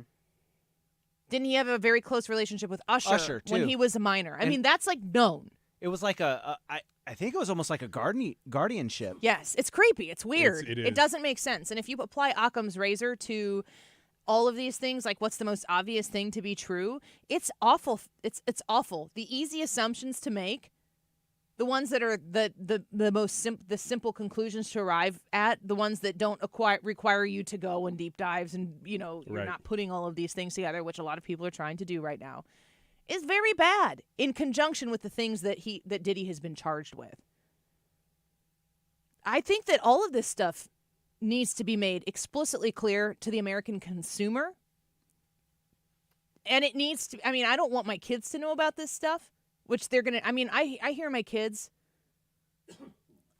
talking about Diddy parties is in the child vernacular right now. Wow. As a thing. Yeah. And I don't know what they know about it. And I don't want to ask them at this point because I'm waiting to see what else comes out before it becomes a topic of conversation. If my kids came to me about it, I would absolutely have that conversation. But bringing it up to them, I don't want to pique their interest in something that hasn't been piqued yet. Like, oh, tell me more about that. But I don't want these people to have any influence on my children. Well, the answer to your question about what responsibility would you have if you knew you weren't participating in anything, but you knew, oh, there's something going on here. Maybe you knew even in detail that there were a certain number of underage kids at this party and you knew something was going on. What's your responsibility? The problem is, and this speaks to the bigger issue of why everybody's so interested in this, if you even were a well-known person, which not everybody that could rat on him was well-known, but if you were, does it do anything? because Will Scharf went through and talked about how many times he had gotten around legal problems. The whole issue at hand here is not just Puff Daddy. It's how much have these people gotten away with, him and many others, because they're famous. To your point, I want to know who knew what and why you didn't say something. Was it I didn't want to say anything because I didn't want to throw my career into lurch, or I didn't say anything because I was in fear for my life? Both of those are which is possibilities. another layer of, okay, well, let's talk about that. Yes. No kidding. But to your question, if it's to keep your career going and you say, I'm not going to say anything because what good is it going to do? The effectiveness of you saying something is not a reason for you not to say something. I'm not saying to keep your career going. Right, but I mean, even if you think it's not going to do me any good to say anything, you should still say something because it's the right thing to do. You shouldn't let that go. I agree. And whenever you do that, everybody's waiting for somebody else to be the first person to step out and say something. When you're the first person to step out and say something, there will be others that come forward. But we have had that, though, in Hollywood. How many times have, like, the Corey Feldmans of the world come out and started talking about how ridiculous, especially it is to kids? And man, is it Amanda Bynes? Have you, like, there's a lot going on there. But if you go look at kid after kid after kid after kid who has gone into Hollywood, had very great success and fame, 20, 30 years later, when they are in a position to have first of all, a lot of them are like, I'm going to go be an accountant in Montana. Mm-hmm. They get the heck out of there. And I always wonder how much of that is parents going, you had great success. We came in without any knowledge, and we are getting you out of here as fast as we can. I really wonder, we joke a lot about, we got a break here too, but we joke a lot about my middle school affection for JTT, Jonathan Taylor Thomas. He was such a big deal in that as a child actor. He was, of course, on Home Improvement, and I don't know anything about anything. I'm just putting this out here as an example of things that make me go, He did Lion King. He was Simba in The Lion King. Huge deal for him. He got a lot of Disney movies and stuff, a Disney connection. But then he decided he wanted to go to like an Ivy League school in New York and get some like high-level degrees. And then he kind of went away. And I just remember thinking, like, everybody loves you. Like, you're at the top. This is what because I was a kid and I was stupid, but like, this is what everybody wants. Everybody wants to be famous and to be in movies and television shows where you're making tons of money and everybody celebrates you. And then you got a guy like that who's like, I think I'd just rather go to school. It didn't make sense to me. Now, in this instance, maybe that's just what he wanted to do, and there's a completely logical explanation for that. But there are other kid actors who have gone, nope, I'm out. Macaulay Culkin. He's got stories of when he was on Home Alone of inappropriate things taking place. Gosh, in front of him. How sick is that? That is so sick. And the more cases that you hear being talked about from kid to kid to kid to kid, it's clear that there is an understanding or an expectation in Hollywood that does not exist in Fenton or Godfrey or whatever. Like, there is something that goes on there that even if it's jokes, even if it's just kind of a crass way of talking, oh, well, they're kids in a grown person's world. Mm-hmm. These things happen around them, but it's not really to them. That's not the story of a lot of these young people who are there. And it really, really gets under my skin how much, at least up until COVID, we have been beholden to their very preachy ways of telling us how to live and what to do. Yeah, and this isn't something that was just happening in the 80s to Corey Feldman and Corey Haim and stuff. This is happening right up until now. The movie this year, Quiet on the Set, Dark Side of Kids TV. Was that the Nickelodeon? Nickelodeon documentary about, it says Dan Snyder. Yeah. I've heard, does that include Amanda Bynes? Yes. It probably does because she was in that era of Nickelodeon shows. I'm not as much familiar with Nickelodeon stuff, and I'm honestly not familiar with Disney stuff. We didn't have cable when I was growing up at all. But all of these stories. Yes. It's way more consistent than it is not the case. Yeah. This is the kid from Drake and Josh, which is another show that I'm aware of, never seen. But the kid, when you see his face, you're like, oh, I've seen that kid before. He was one of the kids in Big Daddy. He was saying that he was sexually assaulted from like season 3 of the show on. It's just behavior that happens. It's like this is the norm. Remember when we were supposed to believe women? Yeah. Should we believe children, especially children who have grown up to come to a place where they just start to say this stuff?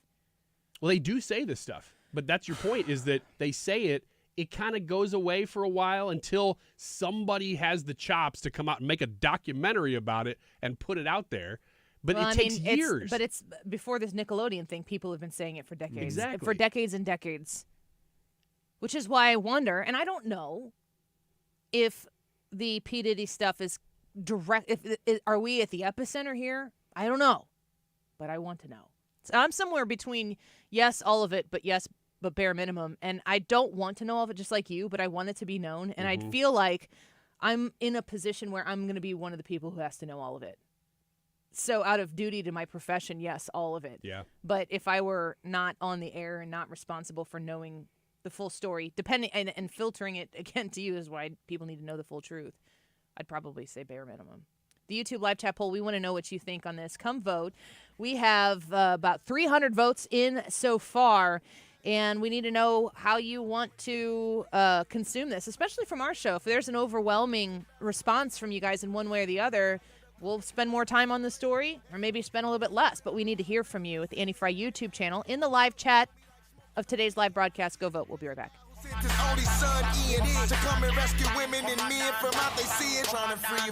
This is the Annie Fry Show. Follow Annie on Twitter at Annie Fry Show.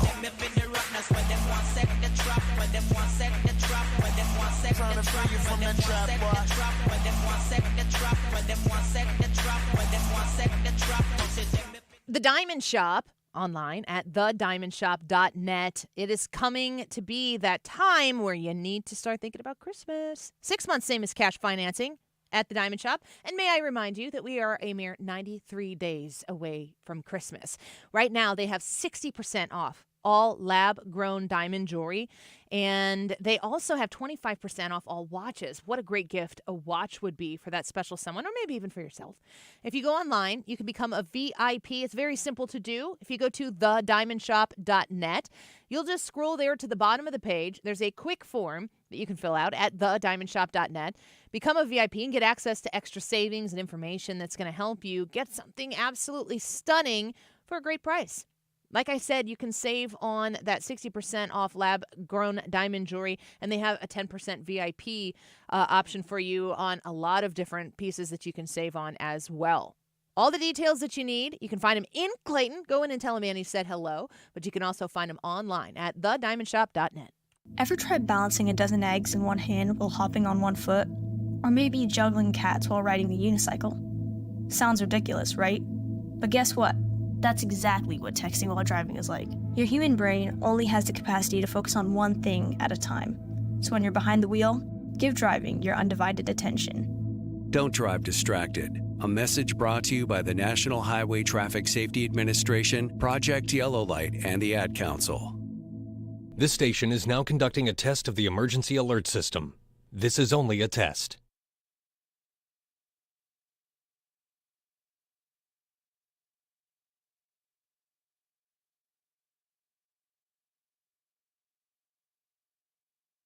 Sweet chocolate reward. Sweet chocolate reward. This is not just the sound of someone picking up a sweet treat at Walgreens. This is the sound of someone picking up a sweet treat right after receiving all their vaccines in one trip. This is the sound of treating yourself, because you protected yourself. Stop by or schedule both your flu and COVID-19 vaccines today and grab yourself a sweet treat while you're at it. Vaccine subject to availability. State, age, and health-related restrictions may apply. I occasionally have nerve discomfort in my hands, so the things I love to do... Let's play something, Grandma. ...became difficult as I got older. If you have occasional stabbing and burning in your hands and feet, try Nervive Nerve Relief. Nervive's clinically studied dose of alpha-lipoic acid reduces occasional nerve discomfort in as little as 7 days with continued daily use. Say yes to healthy nerves with Nervive Nerve Relief. These statements have not been evaluated by the Food and Drug Administration. This product is not intended to diagnose, treat, cure, or prevent any disease. To have a roof over your head, a nice roof over your head, is very important. That's Rick talking about his experience with Rhino Shield ceramic coating. We got Rhino Shield 18 years ago. And they were very cooperative on getting us the right paint. They were in and out and done in no time. Once it was finished, looked great. We were very happy with it. The main reason Rick called Rhino Shield is because it's backed by a 25-year transferable warranty. We've watched a lot of people get their house painted 3 or 4 times, and we haven't had to do any of it. I don't know about you guys, but I don't want to have to paint it every 5-7 years. Take a tip from Rick and put down the paintbrush and call Rhino Shield for your free evaluation. 877-25-RHINO. 877-25-RHINO. Or visit 877-25rhino.com. We got Rhino Shield 18 years ago. Financially makes sense, especially if it's going to last like this did. Still looks great. Call now. 877-25-RHINO or 877-25rhino.com. No pain, don't Rhino. Go Rhino Shield. Never paint your house again. Rhino Shield.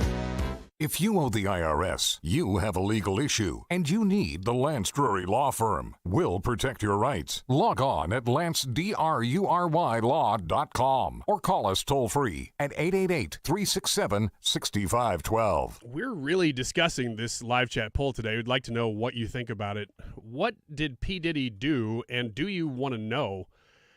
There are 4 options here. Yes, you want to know all of it. Yes, but you want to know the bare minimum. No, you don't want to know. No, you don't care.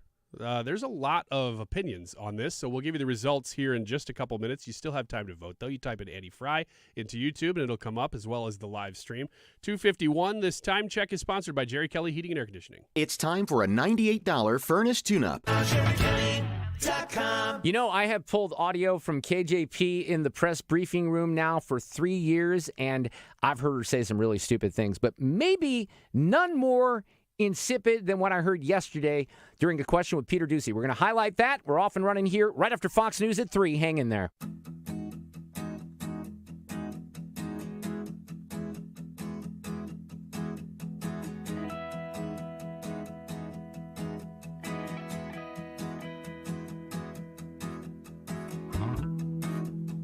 Welcome to the real world, she said to me, condescendingly.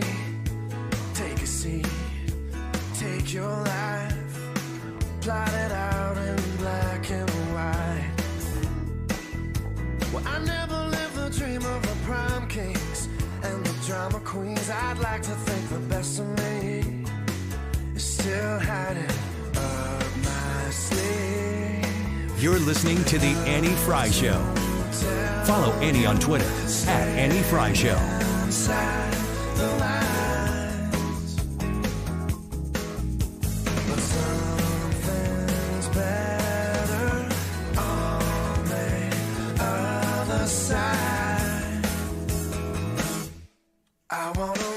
Welcome back to the Annie Fry Show. Thanks for being with us this Monday afternoon. Didn't feel like fall today.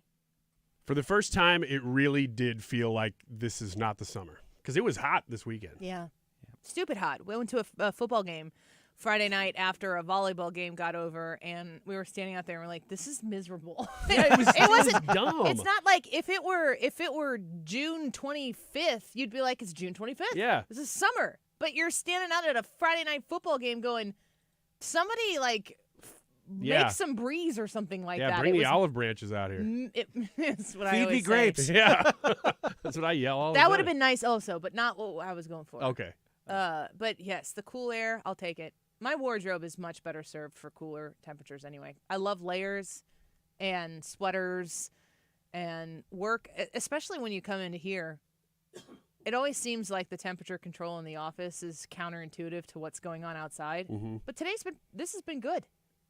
Yeah, it's been pretty good today. I'm really looking forward to wearing the long sleeves too because I bought a bunch of new stuff in Japan in March and then came home and it was summer. Why did you what kind of stuff? Was it just because it was like you liked it? Yeah, just because I liked it, Mm-hmm. and it was still that temperature there. Japan's climate is actually fairly similar to right here, and isn't it the same latitude?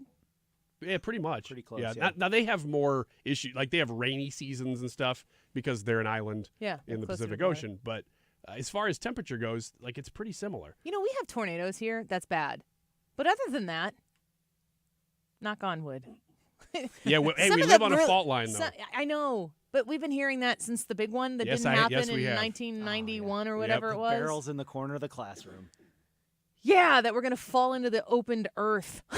We'd be toast. Do you remember preparing for the earthquake? Oh, yeah, and that's exactly what you picture, is falling, like a crack forms right next to you, and you're like, my chair. It's like, I saw Indiana Jones. I know what happens. This would be a good Friday poll question, but like, what's the scariest to deal with? Tornadoes, earthquakes, hurricanes, floods, fires. When you watch California up in flames, going back to what we aired with Donald Trump the other day, where Donald Trump was like, we could really handle fixing the water problem here in California if the government would just let the water flow. I can't articulate it the way he did, but he had a solution for even that. What's the scariest geographical thing to experience? I'm going to say 100-year flood. Big flood. Like a I don't know if 1993 flood? It's scary because it's so long-lasting. Water is scary. Yeah. Do you ever watch the videos, the yo-ho? Yeah. I watch every one of them. Yeah. There's actually a word. No, what are you talking about? It's this like super, I'm going to show them to you after the show.